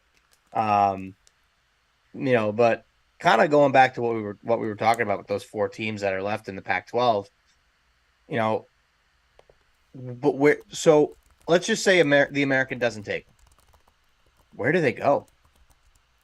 I mean, you can maybe go to the Mountain West. Maybe. Yeah. Do they go to the Big 12? Do they go to the ACC? I don't think so. I think, honestly, I've kind of convinced myself that the Ivy League thing might actually be a realistic possibility for Stanford and Cal. Yeah. I'm starting to talk myself into that. but then obviously that leaves you with Oregon State and Washington State. You know, go to the Mountain West, go to, you know, Big 12. It's only two teams. But those two teams have decent football programs, have decent sports programs. Oregon State's won a national championship in baseball. Washington State's been right up there in football in the last couple of years. Yeah, they could easily fit into the Big 12. I think that's probably the most logical place for those two. But I think those four are going to end up having to break up, to be perfectly honest. Yeah. And then you move Cal and Stanford together, and then you move Oregon State and Washington State together. I think it's probably the most logical move. Yeah, and I think if the American's going to get any of these products, I think Cal and Stanford are the ones that they probably, in my opinion, would push for more because of the academic side of things and that pedigree. Oregon, and it's not to take away from Oregon State or Washington State. I'm talking about Cal and Stanford and historically, what comes from that. So, to me, I think you go for all four if you're the American, keeping your name and keeping your identity. And if you get a couple of them, great. If you don't get any of them, who cares? I mean, the American has nothing to lose. They have 14 schools for football, 15 overall with Wichita State. The ACC has the same. So you're 2 away from the Big 12, which now has 16. You're 2 away from the SEC, which now has 16. You have more than the MAC. You have, to me, the American Athletic Conference right now has moved up some pegs here. So outside of Clemson being the ACC, the American Athletic, if I had to rank conferences right now on who I think is going to send a national champ, let's say, the SEC, the Big 10, the Big 12, the ACC, because they have, if I'm looking at number of teams that can go, because ACC has one at the moment, and then I would say the American. I mean, I think the Americans made it to the top 5. I think they're an automatic qualifier in any rendition of the college football playoff as we step forward. So I'm not concerned about any of that. I don't think they have anything to lose. You make the phone call, you have the negotiations, you talk to your member institutions, you see if it makes sense, you see what they think about Olympic sports, you care about the mental health and the student athletes. The American's different. Mike Oresco's different. This all about the money stuff. If he was all about this and all about that, yeah, they want to make money. Yeah, they want to make good decisions. But Mike Oresco, he wouldn't be in this thing if it was just about the money, because he had to go through hell a lot of times. His staff had to go through hell. There are people that within the American that could have just given up, folded up shop, said, have a great day, folks. It was nice while it lasted. But they didn't. I mean, this conference didn't even have to start. When the Big East broke away with the Catholic 7 and then took the name, there was Temple coming in. There was South Florida, UConn, and Cincinnati. That was it. Look at the pack. 4. There was 4 in the American. That was it. The American knows what it's like to be almost dead. So they can go to the pack and talk about that. And going back to my argument, they know what it's like to be almost dead, and they know the value of that name. So if those 4 schools said, hey, we don't want to give up our name, we don't want to do this, then, it's like, okay, we understand that. We know where you're coming from. I would like to be in the meeting room with Mike Oresco because I would like to be a part of these conversations, because I think there's a viable opportunity here for the American Athletic Conference. And because they don't have a number in their name and they don't have a region in their name, it makes more sense than anybody else of anything that anyone's done up to this point. So the American Athletic has a big play for this, and I think that they're more enticing than the Mountain West. That's how I look at it. I think the Mountain West geographically makes sense. I think the American makes sense for a lot of other reasons besides geography, and we'll see what happens. But this whole argument of SMU put in their paperwork to join the pack. The North Texas put in their paperwork to join. They just joined the American. Like, what moronical statements are out there right now that the pack that is literally almost completely pushed into the Pacific Ocean is going to steal and plunder from the American Athletic Conference? What leverage do you have? You have no TV deal. All of your main people have left you. There's no identity to the pack right now. You're nowhere near your namesake. You have to take your teams times 3 to get back to the Pac-12. They have nothing to sell. If they try to sell the history of their name, the history of their name left with the people. So the American or anyone losing institutions to the pack is moronical. It's not that it can't happen, and it's not that I haven't seen stranger things. But at what point will people just say that the American is a pretty darn good conference, that we've now gotten to the point where you're publicly saying that multiple teams, including Tulane, SMU, and North Texas want to run to the Pac-12 instead of playing the American, ladies and gentlemen, there's drinking the Kool-Aid, and there's going to, and then there's going to one of those Haley's Comet parties and everybody drinking that juice with bags on their sneakers. That's where we're at right now. Yeah. I mean, you make a great point that, the AAC would be, would definitely benefit from those 4 teams coming over. Yeah. But, back to what we were saying before, they don't need those 4 teams. No. Would it help? Sure. I mean, I think bringing in those 4 teams would give them a lot more credibility than what they currently have. And it'll give them a lot more national respect because you're bringing in 4 quality programs. Washington State, Oregon State, very, very solid football programs, good baseball programs at Oregon State. And then you got Stanford and Cal, who have historically been known for being very solid sports programs all the way around. That's bringing in 4 big name schools. If they're able to do that and keep the name, I would 100% do that. But what you said, the AAC is not really about the money the same way the other conferences are. And that's something I respect the hell out of them for. It's something that, when they had to split off from the Big East and become the American. Yeah. I remember that happening vividly, and you're thinking like, man, what's going to happen to all these schools? Syracuse and UConn and Louisville all went to the ACC, and you see like Villanova and Georgetown and Seton and all these teams stay in the Big East, and then you have the American, which was at the time, like you said, 4 teams. It was a blob. You didn't really know what it was. Yeah. And now, all these years later, they've developed the brand.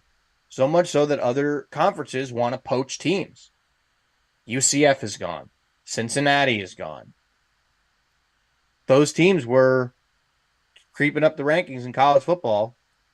Since he finally broke the barrier and getting into the playoff, I mean, did they get destroyed by Alabama? Yeah, but who wasn't getting destroyed by Alabama?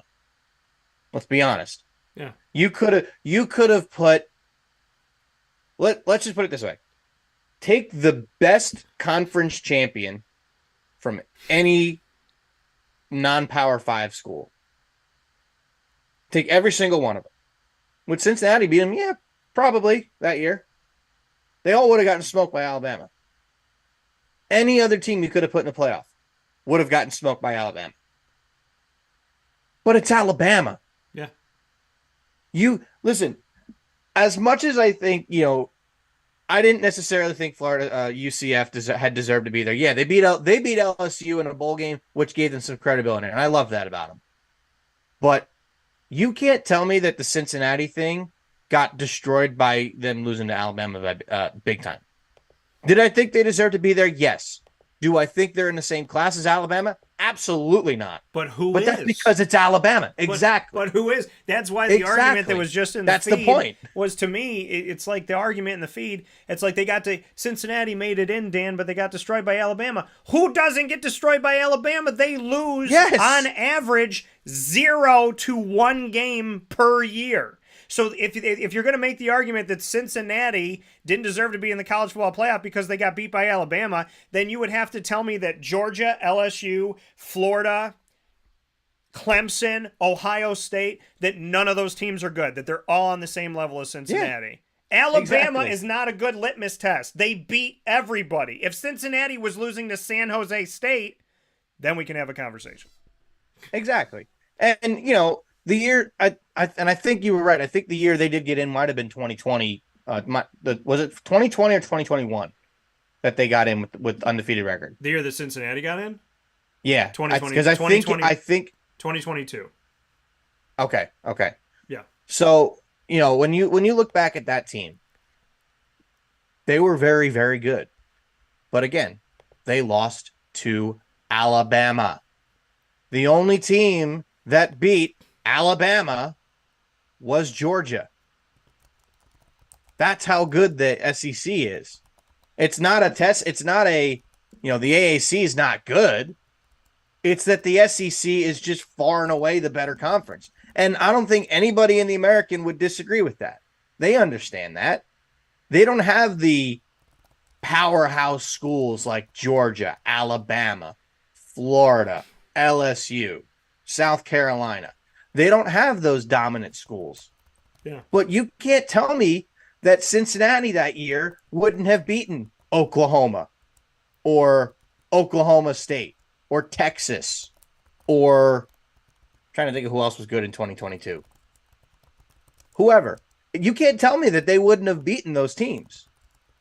Yeah. They just got a terrible draw. Yeah.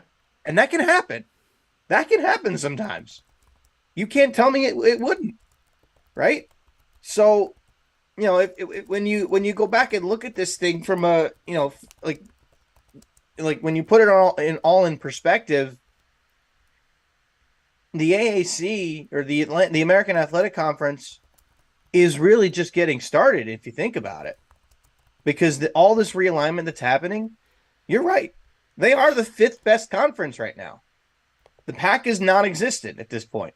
Yeah. They are the 5th best conference. Now, do I think they'll call it the Power 5 still with the American? Probably not, because I still don't think that people are going to respect the American. But you can't tell me that there's teams in that conference that aren't going to be able to compete. There's baseball, like one sport in particular is baseball. Yeah. Baseball is probably one of the easier sports for a non-Power 5 team to win a national championship. Coastal Carolina, prime example. Won a national championship, I believe it was 2017. Yeah. When they won. Or maybe it was 2015. They got a good football. They got a good football team too, though. They do. They do. Really I mean, they played Appalachian State in the Sun Belt. Did they have an undefeated season, or was it one loss? Because it was recent. Yeah, they went to the bowl game undefeated. I think they lost in the bowl game that they had. Yeah, I think they probably played like. So they played somebody like maybe like Oklahoma or something like that. They didn't finish with an undefeated, but no, I think they played Liberty in some like crazy game. But yeah, but no, I think Coastal Carolina is a good commodity, and Appalachian State has beaten a bunch of quote unquote power schools. So yeah, in the Sun it can happen. It can happen, right? So the thing that I don't like about the current state of the college football playoff, and we can have an entire other show about this, but the current state of the college football playoff as it stands with the 4 teams is just a flawed system. Yeah. It is the only sport that does not have a true tournament. Right. You can't tell me you can't find 12 or 14 teams worthy of being in there. FCS does it. Yeah. And they do it well. Take a page out of the FCS's book. And nobody argues that there's not a true national champion in the FCS. So exactly. Because look at college basketball. The top 4 teams, their 4 number 1 seeds, very rarely do one of those teams win.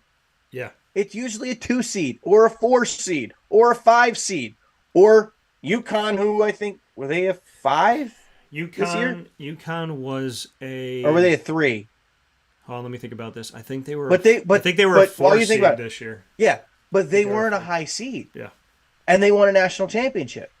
Coastal Carolina, if I remember correctly, I don't think they hosted a regional. In that year, they won the College World Series, and they won a national championship. You don't have to be the best team in the regular season. If sports teaches you anything, you just have to get hot at the right time. One loss should not knock you out of the chance for winning a national championship. No. One loss. And 4 teams don't do it because it's Alabama. Exactly. It's Alabama, other SEC school, Big Ten school, and then you have one question mark. And then open spot. Yeah. That's what it is right now. That's why you have to expand to 12.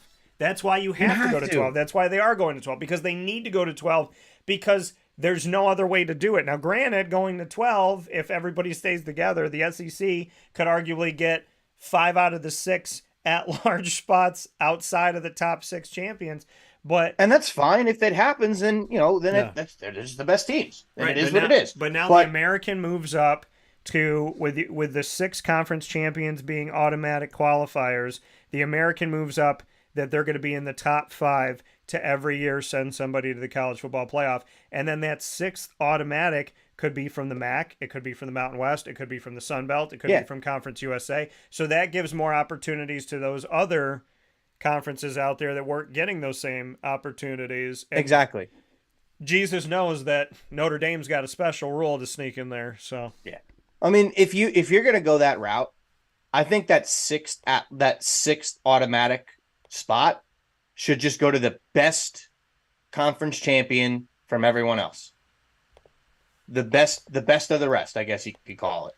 And obviously there's a way you can rank that, but it's gonna be unbiased because keep in mind, you're not talking about Power 5 schools here. You're talking about the Sun Belt. You're talking about the MAC. You're talking about the Mountain West.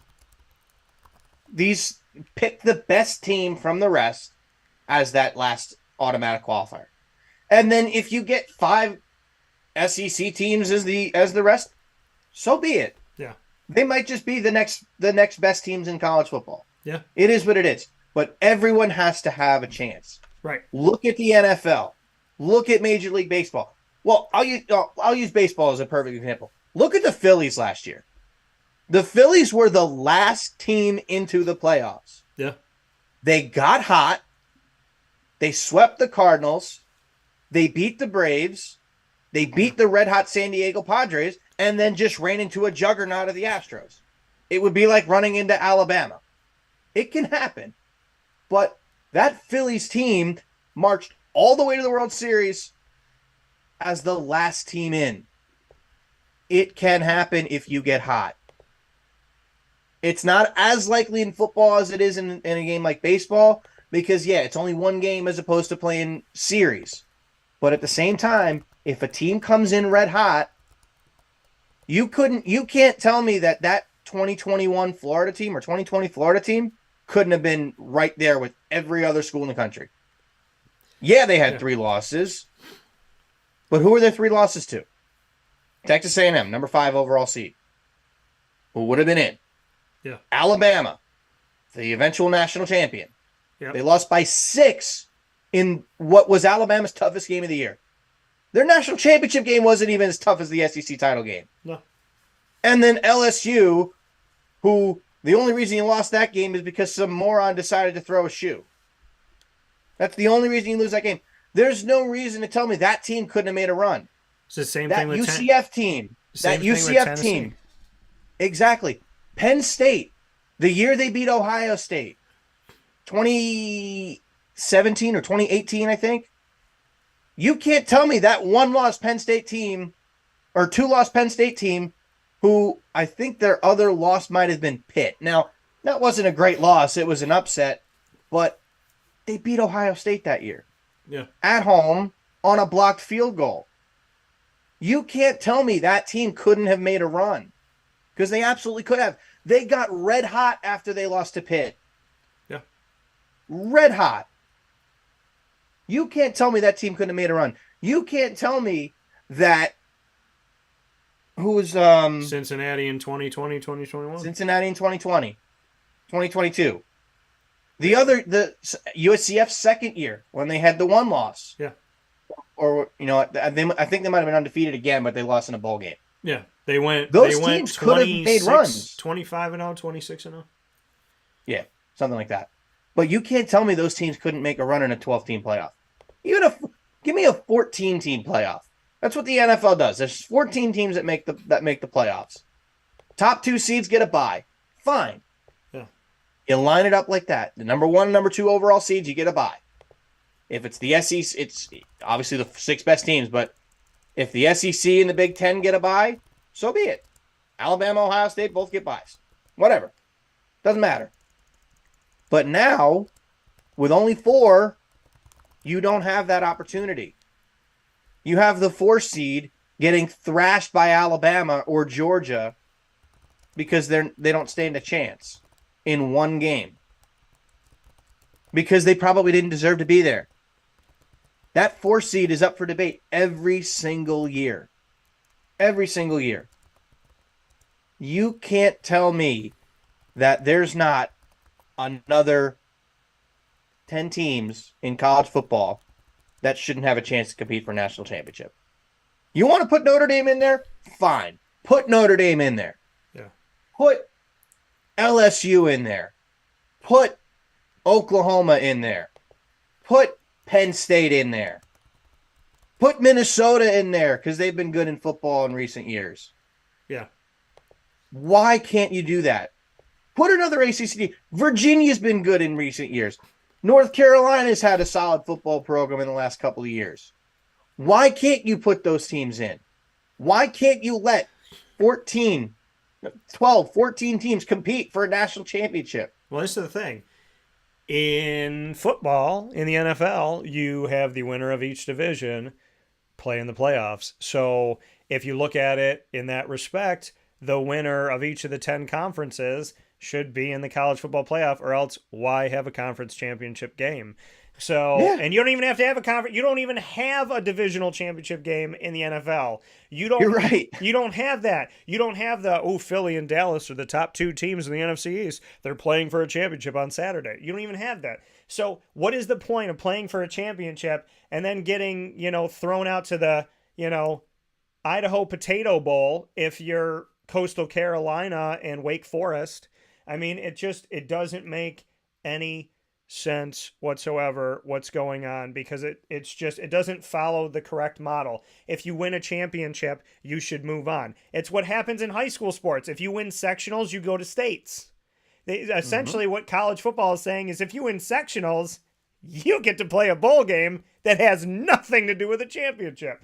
So, I mean, it doesn't make any sense whatsoever. Could you imagine that? Winning sectionals for a high school and then go playing some ancillary playoff that has nothing to do with the state title, but it's at the same time as the state title, and it's with other teams around the country, but it's not going to be for a state championship? That's just ridiculous. College football. It's just ridiculous. No, makes sense. In the famous words of Isaac Alfred, who's a big, partner of the show as well, make it make sense. So Yes. It doesn't make sense right now. We got a lot of stuff to talk about, a lot of things to get into, and another Monday to do it. We will. Murph, we extended our time. Those of you waiting for Joe Copp, he's coming up right after this fast break. As always, Murph, I appreciate it. I love this conversation, and it truly gave me exactly what I needed for realignment. So folks, stay with us. Joe Copp, for someone who was killed in the line of duty, who also happened to play football at Alfred University, who wore number 32, Nick Clark. That number is given to someone special every single season. It'll be worn by Joe Copp, and we're going to talk about that story, that importance, all coming up after this in our Saxons Spotlight. Murph, as always, I appreciate it. Likewise, appreciate you having me as always, and definitely a great conversation today. A lot of debate, which I think is the best part about it. It is. We'll talk soon. That here on Wake Up Call with Dan Tortora, where sports truly meets that thing called life. We appreciate you being here, hanging out with us. We're going to take a quick step aside. Thank you for those of you that have stayed very patient as we got ready for our special with Joe Copp. So thank you so much for that. I appreciate that very much so, that you've been hanging out here with us. My special with Joe Copp and our Saxons Spotlight is going to air momentarily, as I just want to get to a couple things here. They are very stable. Ohio would be a decent add to, not likely. No, the MAC, I've argued, is the closest knit conference that I have seen in many years. They seem to be the most concrete together, and I definitely give a big time kudos and a shout out to the MAC office and Dr. John Steinbrecher, who was just on the show in the Commissioner Corner series that we do around the country. Jay said the only team to beat UCF was that crazy good LSU team that ran the table the following year and won the national championship with Burrow, Chase, and Jefferson. They beat UCF, who had a backup freshman quarterback, by 8 points. Yep, and that's an argument that Jay and I have made many a times, that the only loss that UCF had in 2 years, with an entire change of an entire coaching staff. Undefeated 1 year, one coaching staff. Undefeated the next year, different coaching staff. Show me any team in the history of any sport that's done that. I would imagine that you're probably going to find no one, or maybe you'll find one team, who has changed their entire coaching staff and been undefeated for 2 years straight. Good luck with that. UCF did it and didn't get any respect for it nationally, but they definitely got it here on Wake Up Call and with my man Jay Bird. We're going to take a step aside for a fast break. Coming up next, Joe Copp, Alfred University Saxons in the Saxons Spotlight, honoring Nick Clark, speaking on Joe Copp, and showing how we can honor history while also making history with a student athlete that I'm very excited to share with you right after this. Hi, this is Amy from Mother's Cupboard, home of the Whole Frittata. We are open daily 6 a.m. to 1:30 p.m. For takeout orders, call 315-432-0942 and tune in to Wake Up Call with Dan Tortora for our monthly food challenge and try our Wake Up Call signature menu item available 7 days a week.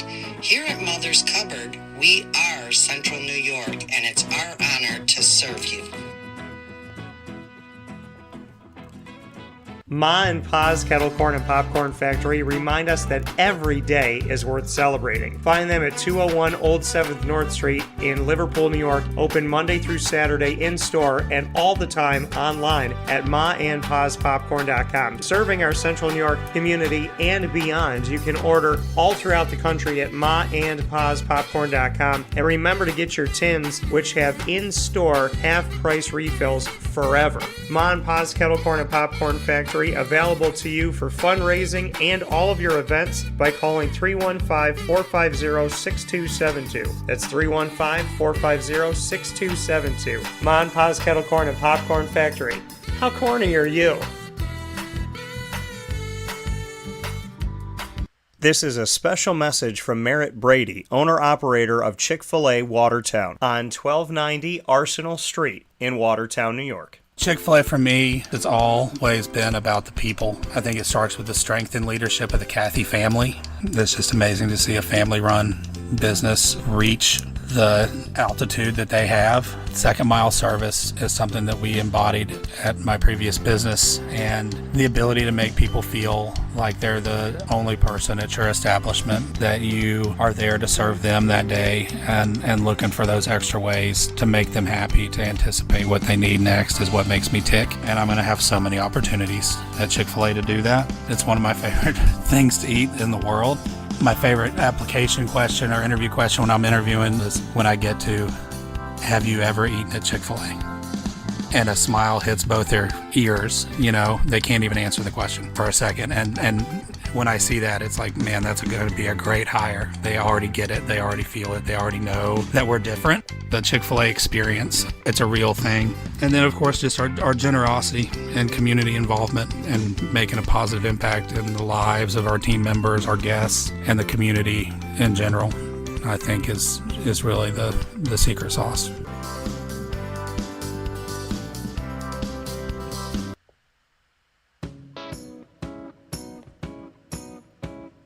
In these unique times, there are those in our community that give us a sense of normalcy and positivity. Pizza Man on 50 Oswego Street in Baldwinsville has been here for you for over 35 years and is here now. Call 315-638-1234 or order online at pizzamanbville.com to bring those familiar tastes into your home. And remember to come see our monthly on-site broadcasts centered around the community and our Baldwinsville Bees. Pizza Man in Baldwinsville. Any way you slice it, they are always here for you.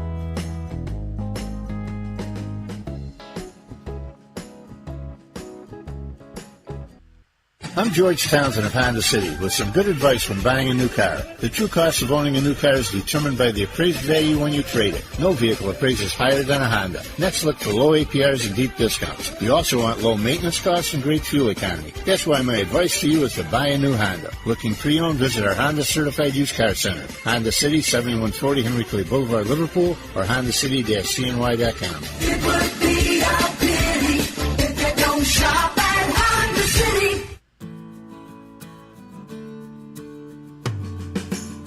corporate purpose at Chick-fil-A is to glorify God by being faithful stewards of all that's entrusted to us and to positively influence all those who come in contact with Chick-fil-A. And what became increasingly clear from our success in Cicero is that people love Chick-fil-A. And also, I think we recognized that, we had a great opportunity to grow the brand and grow our platform. I felt incredibly grateful when I was, selected to be a Chick-fil-A operator.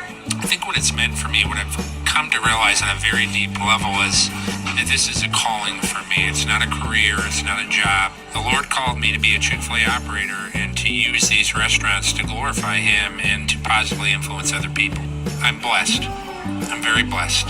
Head to Chick-fil-A Clay on 3974 State Route 31 in Liverpool, New York.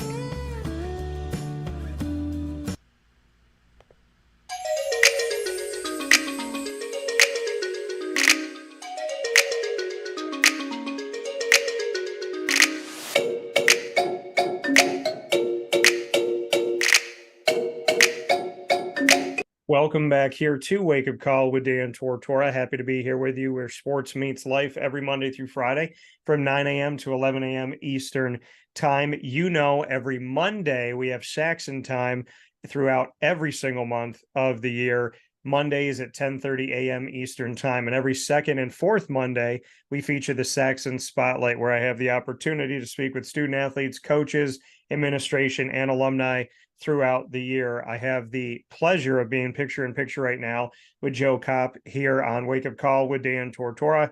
Joining me as one of the captains of the team at the linebacker position with a really amazing opportunity to wear number 32 this season. We were talking about it off the air. So let's bring him in for this Saxons Spotlight. Joe, how are you? Good, Dan. How are you? Good morning. I'm doing well and happy to have you here. And so first and foremost, to be a captain on this team, just what that means to you to be wearing the C on your chest and to have that leadership role for the Alfred University football program. Yeah, I mean, it means a lot to me. I've always seen myself as the leadership type. I've always wanted to be a great leader. And I've had the ability, this is my second year as a captain. So I kind of already have a year under my belt, and I've learned a lot. I've learned what to do, what not to do, what works for our team. So I think I'm on good track to continue to make strides to make our team better. And like you said, making strides to make the team better as you go into your senior season. There's already been a bunch of honors that we've been able to see here for you. Academically, a Saxon Scholar Athlete, spring of 23, as well as a Dean's List, spring of 23, Empire 8 President's List of spring of 23. Team honors, you got the 2021 Alex Unovich, Defensive Most Valuable Player, and 2022 Team MVP as well. Saxon honors SAC member 2022-23, 2023 SAC award on May 1st of 2023. You've been honored in the Empire 8 as co-defensive player of the week on November 8th of 2021, and you were a member of the All Empire 8 first team on November 17th of 2022, and the third team on November 18th of 2021. Nationally, D3Football.com Team of the Week in September 27th of 2022 and November 1st of 2022, and D3Football.com All Region Second Team honors for you on December 9th of 2022. So just to name a couple things there, you got a lot of honors that we've had here at Alfred University. When I'm reading off that list and we're discussing different things like the SAC member awards, as well as Scholar Athlete, and then getting into defensive MVP, team overall MVP, and then your national honors for D3Football.com, as well as the Empire 8 conference. A lot of things to be thankful for and grateful for. Just what you can say when you hear that list of accolades and honors for you. Yeah, it's definitely a grind, balancing classes, clubs like SAC, and then obviously football. It's a huge time commitment, and it wasn't always the easiest thing for me when I came into school as a freshman and early days as a sophomore, but I kind of found that balance. And then once I did, I just haven't looked back. I've found my strides in the classroom. And I think being so finding that stride in the classroom, it's then helping me on the football field because I'm more at ease with my schoolwork and I know I'm doing a good job there. So then the football stuff comes easy. Yeah, like you said, I mean, if you take care of the classroom, football stuff comes easy. How do they go hand in hand? And just speak to the importance of being a student first and then an athlete, because, collegiately around the country, when we have this conversation nowadays, it's athlete, athlete, or just athlete. We don't hear a lot about the student side of it. How important is that to you? And why does one help the other, in your opinion? Yeah, it's very important. When I was brought into Alfred, there was a strong emphasis on, you are a student first and you need to be prepared for after the football, for after the fact, what you want to do in your life. So I think the coaches being upfront with us right from the get-go and letting us know that before you can be on the football team, it's all about your studies. Yeah. I think that helped a lot. And yeah, what was the second part of the question? Just what it means to be a student athlete, and how you think you were mentioning how if you take care of the classroom, then the field gets easier, just why you see it that way. Um, because I definitely see, some things on the football field that can translate to the classroom, like everything's not going to come easy. You're not like, for example, I took a finance class and, I'm not great with formulas. It's kind of the same thing for plays on the football field. You're not going to be perfect at a play or a defensive call the first time you run it, but Yeah. you practice and you study and then you get better at it. So I'd kind of say that's how it goes hand in hand. You spoke about the coaching staff. You come onto a team at Alfred University within these past few years, after playing at East Syracuse, Manoa for high school, and growing up in the Manoa area. And we'll talk about that in a second. But when you come to a team where your head coach, Bob Rankel, has been around for such a long time, he's going into his 25th year right now, to come onto a squad when you were looking at where to go to school collegiately, how much did it mean to you that in a world where coaches at any division seem to sometimes change rapidly, especially we see it at the Division I level, but to come to a school at Alfred University where Coach Rankel has been so connected to the program, synonymous with the program, how much of an effect did that have on you when you came to look at Alfred? I'd say a lot. He's a proven guy. He's been here a while. There was a rich tradition of winning for the Alfred University football program. And I know he had a lot to do with that because he was an assistant coach before he was even the head coach when we were getting accolades like that. So it definitely played a role. I mean, it wasn't everything in my decision, but definitely knowing that the coach, he has good control of the program and he's been there a while. It put me at ease to know I was going into a good program. And your linebackers coach, Casey Williams, what can you say about him? Casey Williams, he's a great guy. Real funny guy. The thing about him is the hours that he puts in. He's always trying to gain knowledge since I've known him. I think he came in with my class actually, or the year before, but he's always trying to gain knowledge. He's always watching film. He's always sending us tidbits and he's always getting us better. So I think just the drive he has, it almost feels like he's another player. Like he's in my corner all day long. He's in all of our corners, and just to know that he has our back and he's always pulling for us, it's great. And you have the opportunity as well, the assistant head coach also being the defensive coordinator and overseeing, the entire defense. When we talk about Coach Brady, just what you could say about what he's meant to the program, what he's meant to you, and to the overall defensive scheme. Yeah, Coach Bonaquisti. With Coach Bonaquisti, he's just got a great mind. He's got a great mind for the game. His schemes are great, and the biggest thing for him is that he trusts his players. He trusts his players, and he puts them in spots to make plays. So that's kind of our thing on defense. We think players, not plays.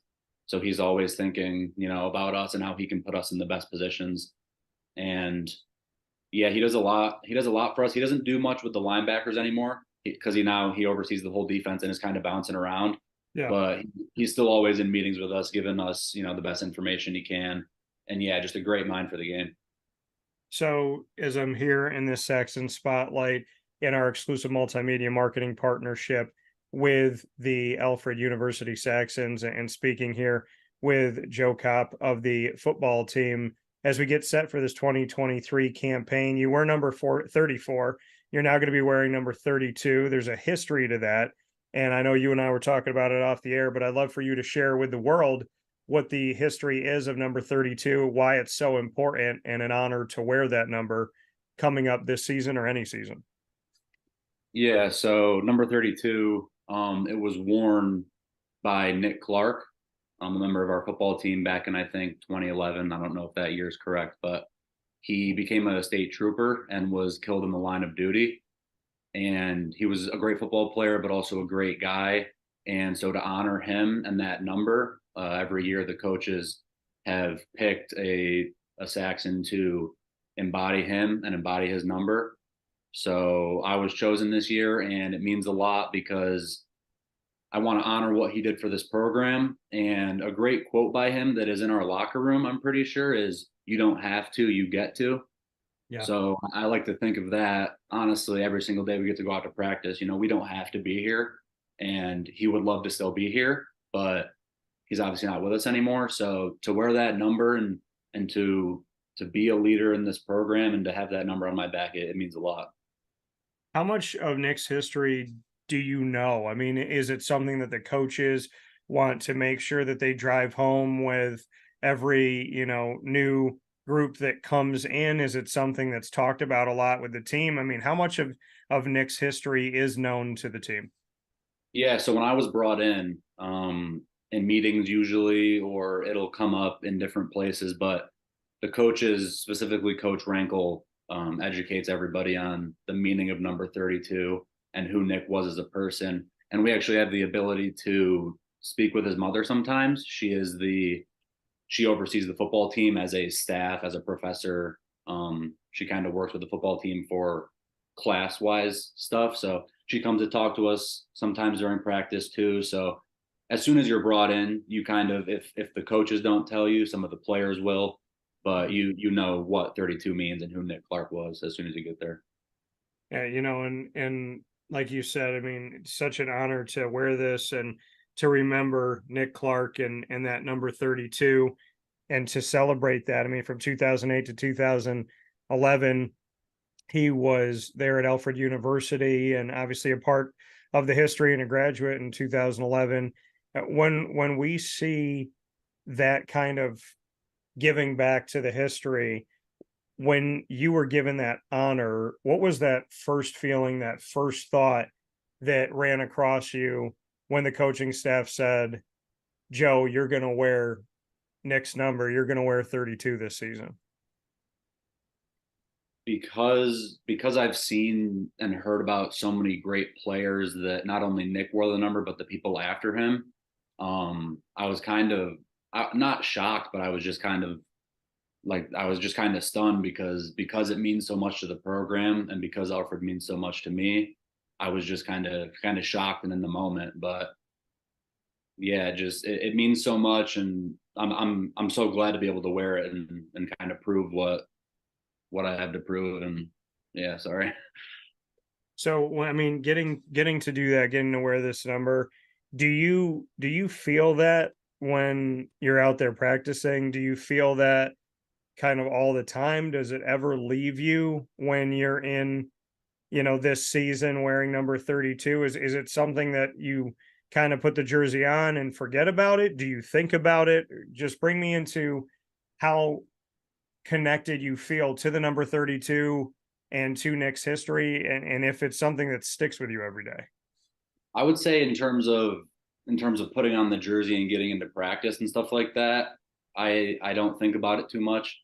It's more kind of reflecting when I'm not in practice, because during practice there's so much going through my head in terms of remembering plays and doing stuff like that. But I think it's more just the time I have outside of football to kind of just reflect on who he was and what he did for the program, and kind of to think, what can I do for the program moving forward? Because I only have, 1, maybe 2 more years left. So I'm just trying to leave the biggest imprint I can,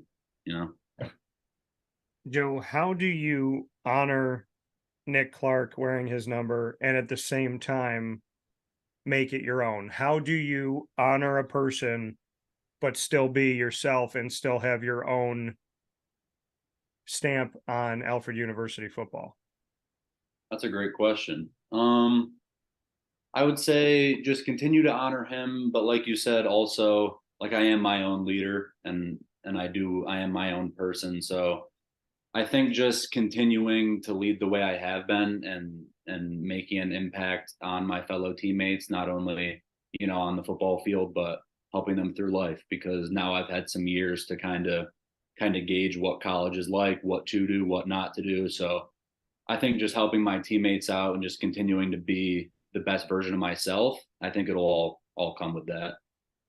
And how would you describe yourself, Joe, to someone who's never met you, never spent 5 minutes with you? What would be a mission statement of Joe Copp or 3 words to describe you? If you had to kind of elevator pitch who you are, what would you say? I think on the outside, people looking in, I might be a little intimidating, but I think once you actually get to know me, I'm the complete opposite, like my teammates know. I'd say I'm probably a little goofy. Like I love to joke around and stuff like that, but I've also told my coaches, like my position coaches, this multiple times. Like when it's time to work, I'm strictly business. So I think my elevator pitch is like I have a great balance of play, but then also joking around. So I think that really helps like in the linebacker room and on the defense when you can have the time to joke around with your teammates, but then also when it's time to lock in and get work done, we can also do that. Why is this year's team going to take a step forward, in your opinion, on the football field? Honestly, since spring ball, since I've been here, the energy's just been a little different. There's something in the air. We are all on the same page. We all have one common goal, and we're ready to go out there and we're ready to win some games. We have a good freshman class coming in, so when they get in, they're going to be hit with our values right away: character, discipline, work ethic, and we're going to get moving right from the jump. Something just feels different this year. So in that mode of something feeling different and being on the same page and knowing that you could step forward and find that success, how do you step forward as a leader? What are you doing leadership wise? What have you done leadership wise from spring ball to now? And as we're, getting closer and closer to the season with fall ball, what have you done to advance yourself and challenge yourself as a leader so that you can keep this team focused when you need to? I think it's about just always progressing. We like to hold, as a leader, you love to hold other people accountable, but you can't do any of that until you're working as hard as possible. So for me, it's always a little voice in the back of my head just telling me, yeah, you're getting on the defense to work hard, but what are you actually doing? So that kind of drives me every day to, yeah, work hard, but work even harder than that, because there's programs around the country that they're also working hard. So just trying to get that extra step on some people, some programs, just on everybody to be a step ahead when we go into camp, and honestly for the season in general. Do you have a favorite moment of your time at Alfred so far? Favorite moment. I would say we had a goal line win. I want to say we were playing, I think it was Hartwick. It was like a 4th and 1. They're on our 1-yard line and we needed to stop, and it went all the way from first and goal to 4th and goal. And we got that 4th down stop. And it was the first time in my career where like the whole crowd went crazy and everybody's running off the sideline. So I'd probably say that. I like that. That's a good one to pick for sure. Here with Joe Copp of the Alfred University Saxons football team, wearing number 32 this season in honor of Nick Clark, and of course paving his own way as well with this number and his history. With Joe here with us in the Saxons Spotlight. Before I let you go here, Joe, you played at East Syracuse Manoa, went to school there, grew up in Manoa, New York, not too far away from where I grew up. So bring me into ESM. I've dealt with some of their programs over there before. I've had them sit with me like you're sitting with me. So I'd love to get your thoughts on ESM and that community, what it meant to you, and just what you could say about reflecting on those days. Yeah, ESM, just a great group of people. ESM High School, definitely some great teachers over there who helped me through high school. And then in terms of sports, I mean, it's a great place to be. I played football, basketball, and ran track. So I had a lot of different experiences with different coaches and different people. And I just say, yeah, just great people and definitely a great academic. Like it was great academics with great sports, and it's kind of how I feel at Alfred now that I'm there. You know, I'm playing football, but I'm also getting a great education. So I'd say, yeah. So, what was it about Alfred University that brought you in? I mean, from the community that you're in, not too far away from where I grew up. And so, as you're in ESM area, you're in Manoa, it's a couple hour drive, right? I mean, you got to get in the car and take a little trek to Alfred University. So, why go from central New York to western New York? What was it about Alfred? Yeah, so there were quite a few reasons I went to Alfred. I'm not one that really cares for like the setting, so the small town vibe didn't really throw me off. And the main reason I went there, I was obviously looking for the great balance of football and education. They had a great business program, and they were one of the few programs to take a chance on me. I wasn't a very heavily recruited player out of high school, so when I went up there and I kind of just I felt at home, I knew I had to end up committing there. What was it that made you feel at home at Alfred? Just the feel, the people. You same thing I said about ESM. You know everybody at Alfred. You see somebody on the street, you've either talked to them before or they look super familiar, or you'll get to know them pretty soon. It's like you know everybody there, and it's a small town, and some people hate that, but I felt that it was really for me. And like you said, people know your name. It's a small town. To have that unique connection where, I mean, you're really just set right into it, right? You come up the hill and there's that little fork you bear to the left, and there you are. You go right into Alfred University. To have that connection with the community and to be really embedded in the community, what's that been like for you to experience being a college student and at the same time to kind of grow as a person to be in a small town? What's that been like? Yeah, it's awesome seeing the people you see on the street up in the stands at the football game, not even really knowing somebody, and then they say, "Hey Joe, great game," or "Hey Joe, you great play on that play." It's really surprising because then I'm continuing to make more relationships of people I really didn't think I'd know or people I didn't think I'd be friends with. But because it's such a small town, everybody can kind of see everybody's progress and realize everybody's there. So it's really nice to be able to meet a ton of people, but at the same time, it's really not that many people. What do you do in a small town when you want to kind of relax? What are you doing? That's the thing. There's not too much to do up there, but I would say you find a core group of guys and you kind of just stick with them, whether that's, video games in the dorm room or going to explore some of Alfred's weird places or stuff like that. But not too much to do. But once you find a good group of guys, I mean, you guys can find stuff to do. Well, and what I like is I think, from coming up there and seeing it, your campus continues to go up this hill. It continues to just like go on forever. And then you think you go around this corner and it's done, but it keeps going down another and then you're like, where am I? Like, how did I get here? And it's beautiful. There's so many buildings. There's more than meets the eye when you first pull in. And at the same time, you have that like, park the car and just kind of walk down, go to a pizza shop, stuff like that. I think there's a lot of beauty and majesty to what you get to look at all the time. And when you park and you can take that walk on that little trail and staircase through the forest down to the stadium and you make that right and you look out and it just kind of opens up and the stadium is just sitting, I mean, like that field is just looking at you. When you get to be in that type of position, I can honestly say, as a sports fan who's been to a lot of different places and a lot of different parts of the country, one of the coolest things to do is to walk down that staircase into your stadium and just turn that corner and not know like what's around the corner and then see it. And it's just beautiful. And it's sitting there waiting for you to run down to it.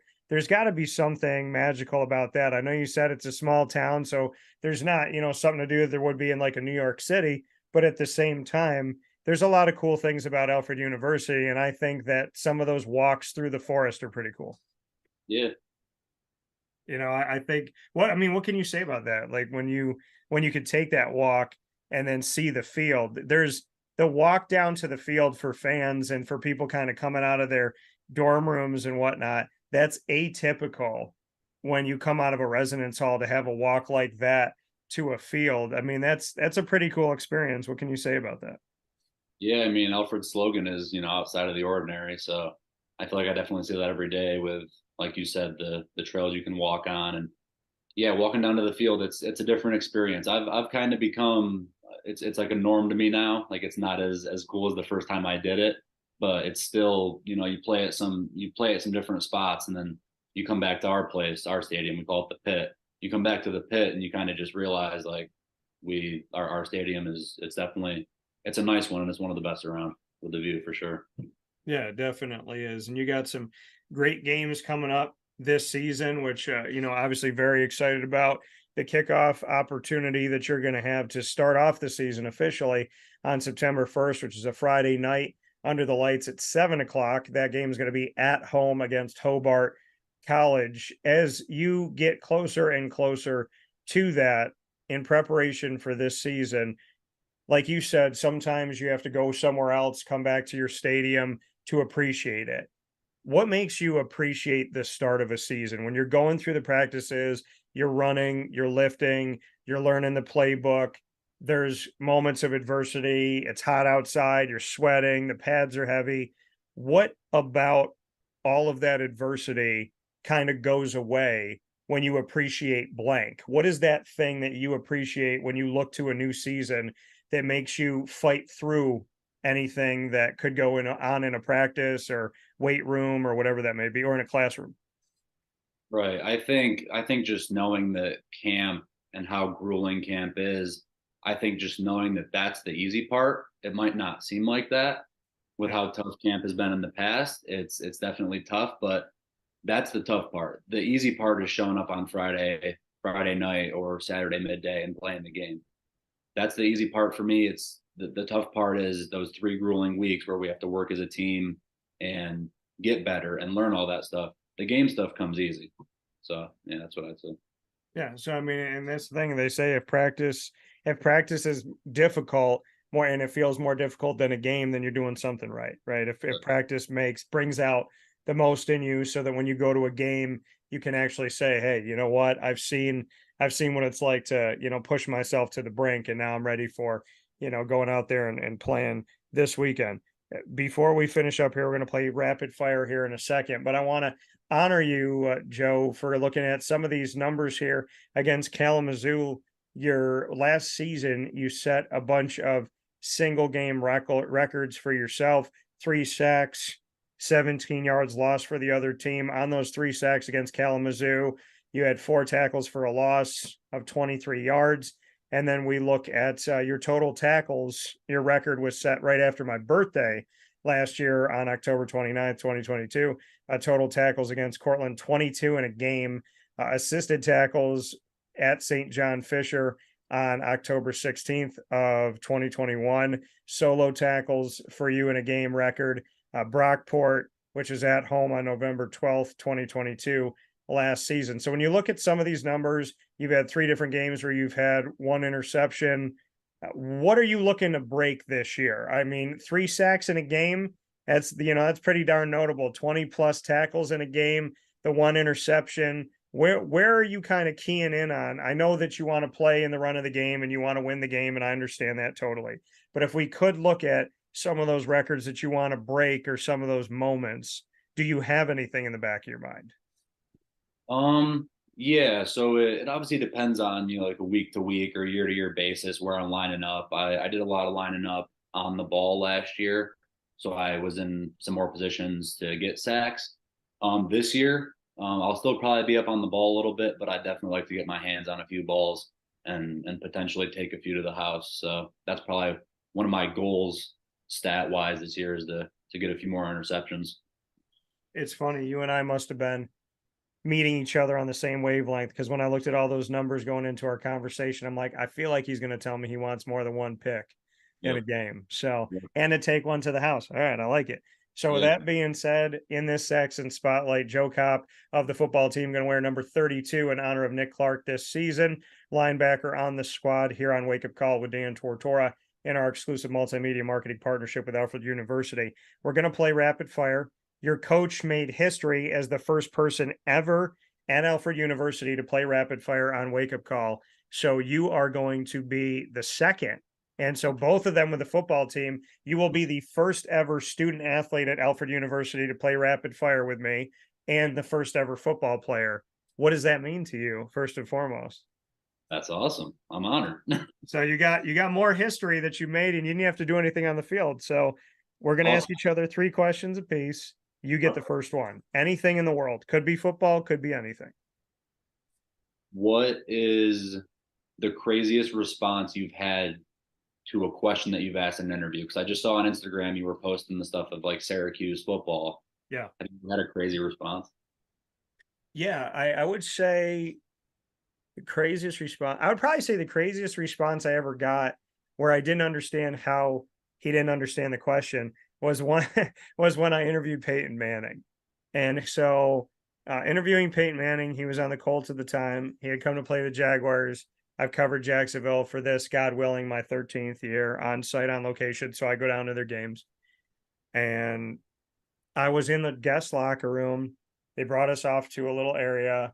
I'm standing next to Peyton. And I think that this interview was actually shown on NFL Network. And so he's here. I'm right here.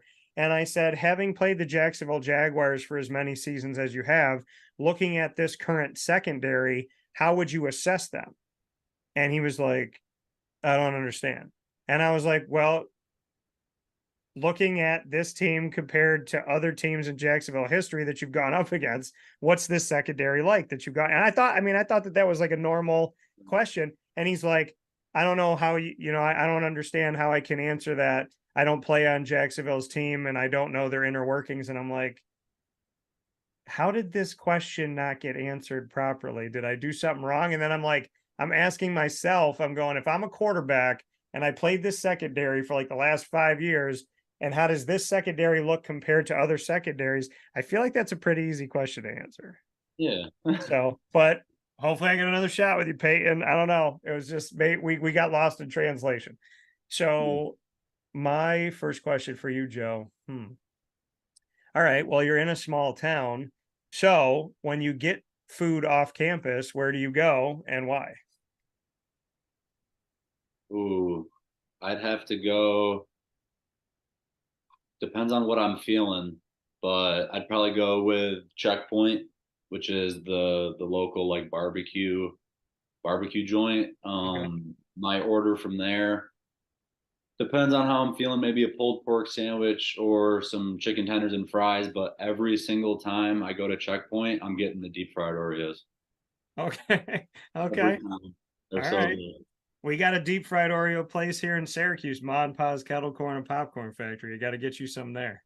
For real. Got to see what you think. All right. I like it. What's your next question for me? I'm gonna stay on the same type thing. What is your favorite food or your favorite restaurant that you've been to? Okay. Well, I work with a lot of places here in Syracuse. I have my own sandwich at Mother's Cupboard. So, and I just ate it. Yeah, I just ate it today. So I love that sandwich because I never know if I want like bacon and eggs or if I want French toast or pancakes. So when you make a sandwich where you have bacon, egg, and cheese inside of a French toast sandwich, it gives you like everything you could ask for, sweet and savory, which is why I did it. And it's been awesome. The Cuse McMother has been very well received by people coming to Mother's Cupboard. So thank you all for that. I appreciate it. Keep getting it. Many thanks to you because they're a staple of Syracuse, New York. And so it's an honor to just be working with them, let alone have a sandwich there is pretty cool. But if I had to pick a place, I'm going to pick, let me think. I've gotten to travel a lot by the grace of God. I've gotten to go to a lot of different places to get food. So I'm going to say down in Arlington, Texas, at Hurtado. Probably, I'm going to pick that. I'm going to pick Hurtado as the place that I got the best Hispanic food in a long time. I got a tostada there that had flavors on it I didn't have anywhere in my life. I literally can think about it and taste it in my mouth, and I haven't forgotten it in the days since I've been there. So I'd probably say Hurtado, which I got to shout out Jared Mosley, the VP and director of athletics at University of North Texas, because he brought me there. But I'd probably say that place, because being Hispanic and Italian, I get really good food, but I've never had a tostada like that. I don't even know if I've ever had a tostada after having that. I don't think I've ever experienced that in my life. And it's one of the only things I could say in my entire life that if I think about it, like I said, I can taste it. And every time I think about it, I want to go on a plane and just go to that restaurant. Nice. So I'd say Hurtado. Shout out to y'all. All right. My second question. All right, Joe, are you have you seen any of the Marvel movies or no? Yeah, here and there, but I'm not a huge Marvel fan. Okay. All right, that's fine. Do you have like a favorite movie universe or movies that you like to watch that I could pick this question from? Is there like a movie franchise or anything that you like or no? I'm not huge into movies, but I like I've seen the Lord of the Rings and the Hobbit a few times. Those are pretty good. Okay. All right. So we're gonna go there.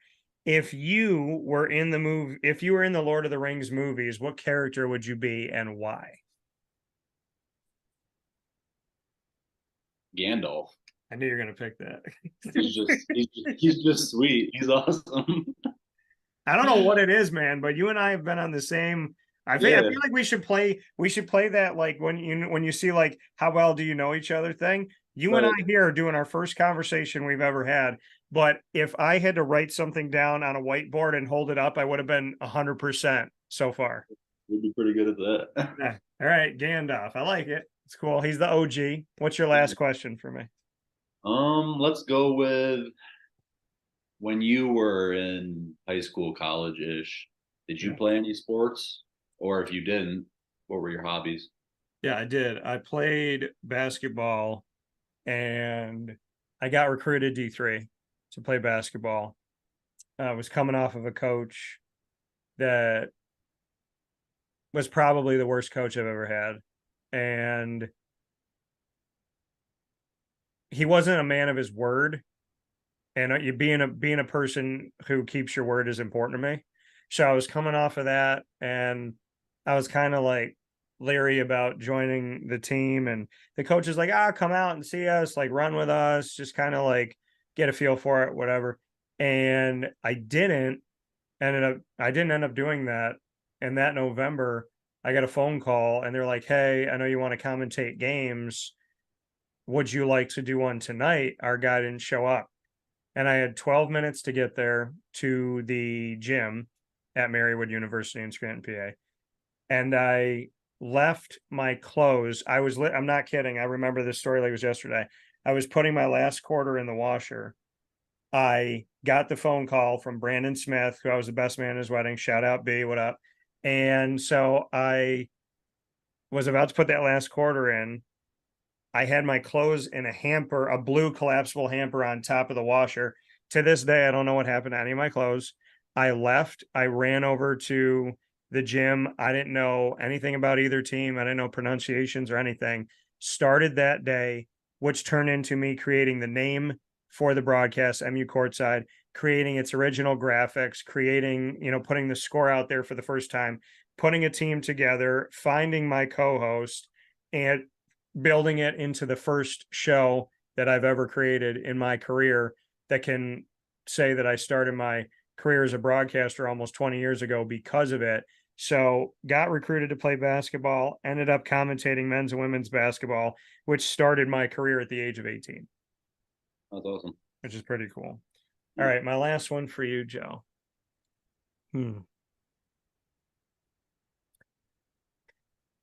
If I was commentating an Alfred University Saxons football game this season, what nickname should I give Joe Copp? And what song should I play when you run out? Oh. This isn't really a nickname, but this is kind of what they say sometimes, Cop with the stop. Okay. My mom has made shirts with a stop sign on it that says Cop with the stop on it. So shout out my mom. Those are pretty cool. I like that. Song. I don't know.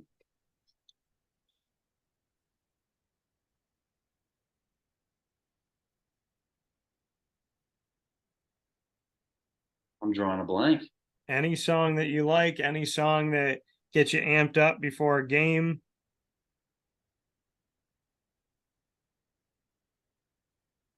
I would say probably Hate It or Love It by The Game. I like that song recently. All right. Okay. All right. Hate It or Love It. Yeah, no specific reason, just yeah. Is that the Hate It or Love It, the Underdogs on top? That one? I think so, yeah. Okay. All right. I can feel that one if that's the one we're thinking of here. Yeah. What'd you say? I said, yeah. Yeah. So, yeah, I like that. I like that one. That one works for me. I just need to know how I get in touch with Mom to get a Cop with the Stop t-shirt. I can hook you up. Okay. All right. I'm a medium. So I need a Cop with the Stop. But when I come out to Alfred, I got to be able to have that shirt and rock that this season. I got you. I'll have one waiting for you. What color? What color we got? What are my choices? You can do purple, gray, probably yellow. Let me do, man, purple or yellow, either one. Got you. Either one of those is good. But with that being said, Joe Copp, how about that? Cop with the Stop. I like it. So smart there for Mom to make those t-shirts, branding, NIL. Let's keep it rocking, Mom. So Joe Copp here, going to be wearing number 32 in honor of Nick Clark this season. And of course, going to be paving his own way as he continues to aid this defense and aid this team in moving forward with the Saxons and in the classroom as well as on the field. Joe, I appreciate you being a part of this Saxons Spotlight, the first ever student athlete to join me in the history of our partnership with Alfred University. So you and your coach can now say that you've officially each made history. And so, I mean, when next time coach says something to you, just look at him and say, Coach, according to Dan Tortora, you and I are on the same line right now. But thank you, Joe, for your time. I appreciate it very much. Yeah, thanks for having me on, Dan. Absolutely.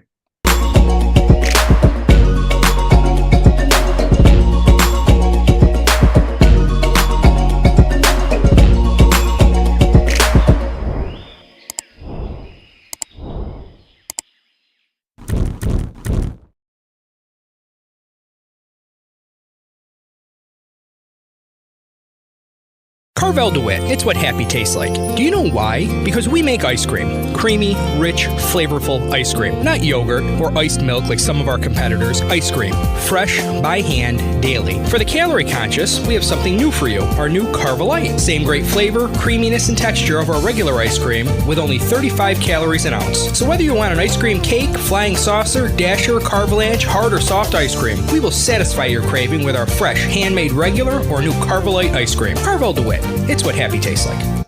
This is Jimmer Sikowski, owner-operator of Chick-fil-A Cicero, 7916 Brewerton Road in Cicero, right in front of the Home Depot. I had a deep feeling that God wanted me to do something bigger with my life and to help people, help others. I kept putting Chick-fil-A in my life, and I realized as I was going through the franchise selection process that positively impacting the lives of others was really core to what we do here at Chick-fil-A. First of all, it starts with the food. The food is brought in fresh daily. We bring in local produce. We prepare to order in the kitchen. We hand bread our chicken. We hand spin our milkshakes. It's great food. It doesn't taste like fast food. I think the second thing is the way people feel when they come in a Chick-fil-A restaurant. It's different. We try to treat people with intentional kindness here, which is very different and deeper than good customer service. And so I think it feels remarkable for most people to come in a Chick-fil-A restaurant. And then lastly, the impact that we try to have in the community is very different. It's a big part of the expectation of every operator of a Chick-fil-A restaurant is that they're actively engaged in their community, they're a leader in the community, and they're making a difference. When they realize that what we're striving to do is to shine a little light in their life, that's a very, very different experience than you will have in any other quick service restaurant. And it's that remarkable experience that I think people will emotionally connect with.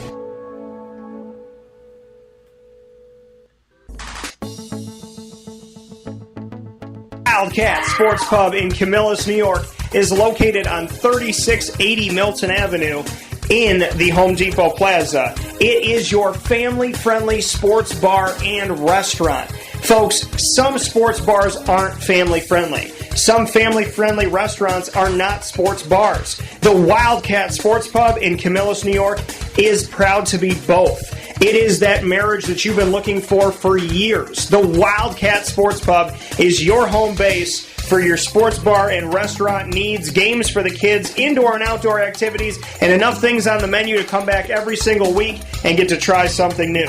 They're open Sundays from noon to 8 p.m., Monday through Wednesday, 11 a.m. to 11 p.m., and Thursday through Saturday from 11 a.m. to midnight. For reservations and party information, call 315-487-2222 for the Wildcat family-friendly sports pub and restaurant.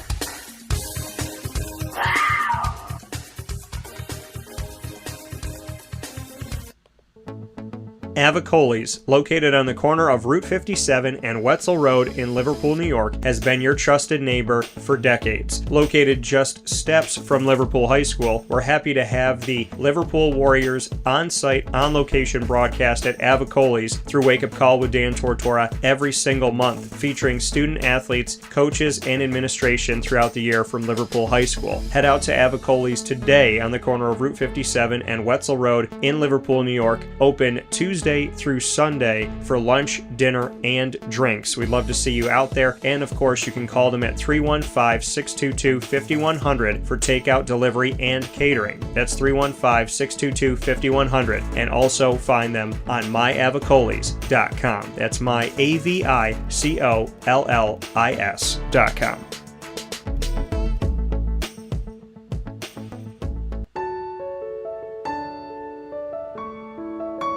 Having peace of mind when you're out of town that your furry-loving friend is safe and sound means taking them to Canine Campground, because we all know that when it comes to the love of our pets, it goes well beyond the call of duty to make sure they're safe and sound. Right, Lily? So take a ride to 242 Johnson Street in East Syracuse, New York, and see Canine Campground and where your dog will be staying in the classic cabin, the executive cabin, the grand cabin, or of course the luxury cabin, because if you know Lily, you know she loves luxury. Now you don't have to wait to the last minute to find a family member or a friend that'll take your dog for a few days. Call Canine Campground at 315-299-4013. That's 315-299-4013. Their drop-off and pickup times are Monday through Sunday. Check K9campground.com for more information. That's the letter K, the number 9, and campground spelled with a K.com. K9campground.com. When you're going out of town, bring your dog to Canine Campground.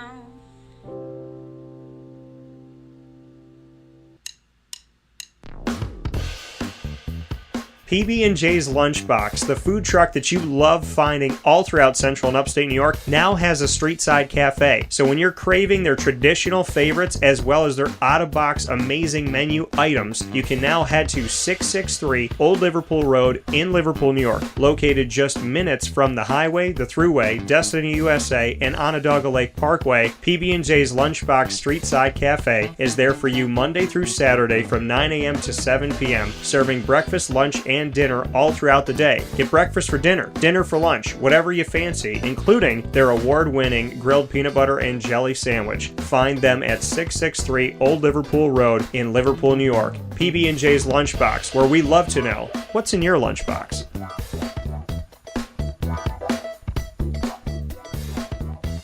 This is a special message from 317 at Montgomery restaurant owner Joel Carpenter. Open Tuesday through Saturday for your dining pleasure on 317 Montgomery Street in Syracuse, New York. We wanted to be a part of the resurgence of Syracuse. We saw a lot of money being put into bringing people back downtown and thought that, we'd like to be a part of that. I love putting together a good dish where people see it first, they fall in love with it, and then it tastes just as good as it looks. We want to provide the best food in Syracuse that we possibly can, and we want you to leave here talking to your family, your friends about what you had to eat first and foremost, but also our service, and to walk out feeling like you're part of our family. I work out in the front of the house a lot, and I love walking to every single table, asking them how everything is, and people looking at me and smiling and saying, this is the most amazing short rib I've ever had. This is the most amazing filet I've ever had. And Donna is great. Sarah's amazing. Thank you for coming over and talking to us. And then them just being truly happy for the experience that they've gotten. 317 at Montgomery Restaurant, part of the fabric of downtown Syracuse, located on 317 Montgomery Street in Syracuse, New York. Open Tuesday through Saturday for a unique and memorable dining experience.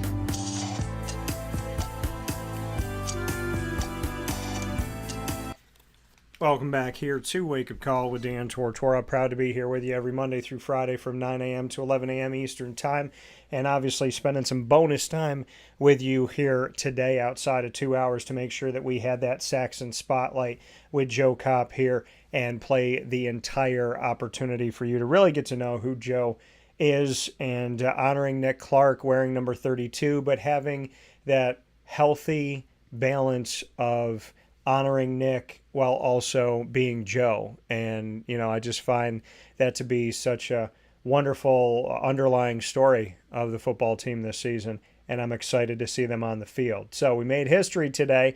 Now, Alyssa DeMillo is the first Alfred University anyone to be on the show. The first ever Saxons Spotlight with a student athlete. Joe Copp made history. The first ever Saxons Spotlight with a head coach. Bob Rankel, the head coach of the football team, made history. Mark Zupan, obviously with our presidential perspective, has made history with his inaugural episode a few weeks ago. We've had the leader of athletics, Deb Stewart, on the show to make her history as well. So a lot of great stuff has already come up in just a little over a month's time of being with Alfred University. It seems like we spent a lot of time together already. So I love that. I feel that. And I appreciate that. And I thank Joe for joining me here today. And I thank him for honoring Nick Clark. And I thank him for just being a hardworking young man out there. So God bless you, Joe. Much appreciation. Big time thanks to Brendan Murphy as well for a fantastic conversation on the conference realignment craziness that's been going on. You could find Wake Up Call weekly, Monday through Friday from 9 a.m. to 11 a.m. Eastern Time on Facebook.com/WakeUpCallDT, YouTube.com/WakeUpCallDT, and on wakeupcalldt.podbean.com. All of these outlets are available on wakeupcalldt.com's homepage. So all you got to do is go to our wakeupcalldt.com homepage, and you'll be able to find us all there, all of these outlets for you to connect with the show. After the show goes live, you can check out all of our archives, Amazon Music, Audible, iTunes, and Apple Podcasts, MixLR, Player FM, Spotify, Stitcher, TuneIn, YouTube, Podbean, Podvine, as well as Podchaser and more. All you have to do is look up Wake Up Call with Dan Tortora on any one of these podcasting outlets, or one word, Wake Up Call DT. A big time thanks to our incredible partners here on Wake Up Call with Dan Tortora, Carvel DeWitt, the Wildcat Sports Pub, Mod Paws, Kettle Corn and Popcorn Factory, as well as Canine Camp Dog Daycare, 317 at Montgomery Street. The name of the restaurant is the name of the location.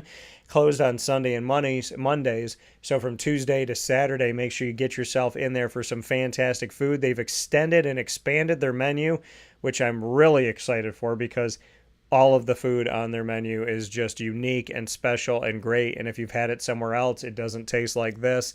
And if you've never had a dish like this, it's definitely, I mean, listen, they have their unique dishes you can't find anywhere quite like them. And they take a spin on everything. If it's a flavor that you think you know, it's different. If it's a look you think you know, it's different. They take beautiful dishes and they turn them into their own. They take, a chicken cordon bleu and make it a sandwich. So it has that chicken cordon bleu representation, but it has their unique flavors to it. There's so many great things about 317 at Montgomery Street that, trust me, your taste buds will thank you for bringing them there and will implore that you bring them back. Canine Campground Dog Boarding, Chick-fil-A Cicero and Chick-fil-A Clay, Pizza Man, Chick-fil-A Watertown, Mother's Cupboard, PB&J's Lunchbox, GG Cards and Breaks, Avicoli's, all of our fantastic partners. And of course, I mentioned GG Cards and Breaks, so it's time for me to do this once again. GG Cards and Breaks. Like, comment, subscribe. GG Cards and Breaks, located on 639 Delmar Place in Syracuse, New York, 7 days a week. They're open right off at Teal Ave and right around the corner from Lincourt Bakery, the best bakery in the world. Tell me I'm wrong, and I'll tell you how I'm right. 639 Delmar Place. Listen, I'm wrong about some things. We all are, right? But when it comes to Lincourt Bakery and GG Cards and Breaks, I am not wrong about that. You get your donuts, you get that flavor, you love it up good, and you go to GG Cards and Breaks and celebrate your hobby and what you love with this beautiful sports card world. It brings so many people together. Their trade nights show me that every single month they have an opportunity of bringing the community together, young and old, and I appreciate it so much. And I don't even want to say old, because when we're collecting cards, we're always going to be young at heart. 639 Delmar Place in Syracuse, New York. Open 7 days a week, Monday through Saturday from 10 to 6, Sundays from 10 to 5. GG Cards and Breaks for singles, for graded cards, for packs, for boxes to open. So many awesome things. And they have every Major League Baseball team, every NFL team, every NBA team. What place has that? I haven't found a place like that in decades that I can go to and find my Raptors, my Diamondbacks, and my Jaguars all in Central New York. GG Cards and Breaks, they are the difference. Come see the difference on 639 Delmar Place in Syracuse, New York, right off of Teal Ave, 7 days a week. Of course, we are also the exclusive multimedia marketing partner of your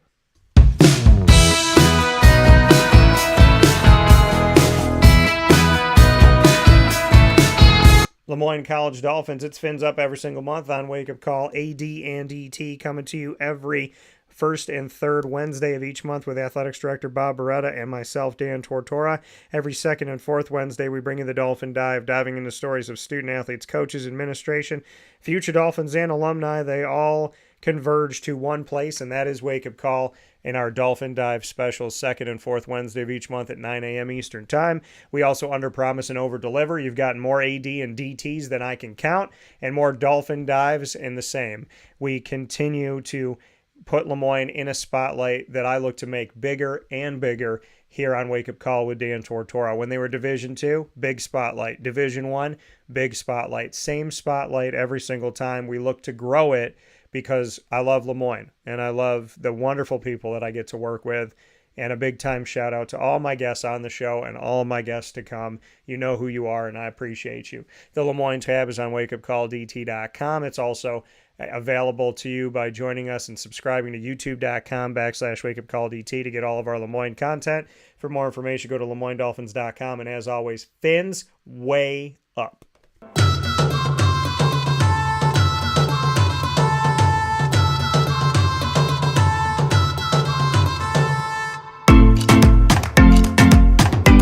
How do you not rock to that beat? The Bryan and Stratton College Bobcats of Syracuse are exclusive multimedia marketing partners with Wake Up Call, and I am honored and privileged for the opportunity to have the Bobcats join me every single month in our partnership. You just got to have a special before the weekend started with Tay Baker, women's basketball head coach at Bryan and Stratton College of Syracuse for the Bobcats, with a multi-layered conversation about the upcoming season, what he's learned in his first year as a head coach, and so much more, including recruiting.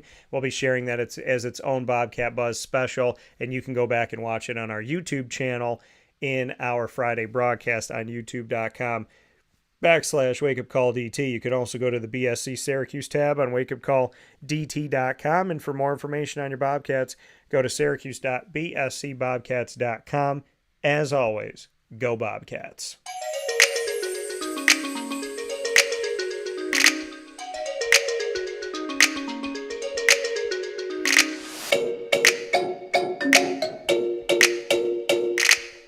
The Alfred University Saxons are exclusive multimedia marketing partners with Wake Up Call with Dan Tortora. You will find the Saxons during Saxon Time every Monday at 10:30 a.m. Eastern Time to round out the show. The Presidential Perspective comes to you with President Mark Zupan every first and third Monday of each month at 10:30 a.m. Eastern Time.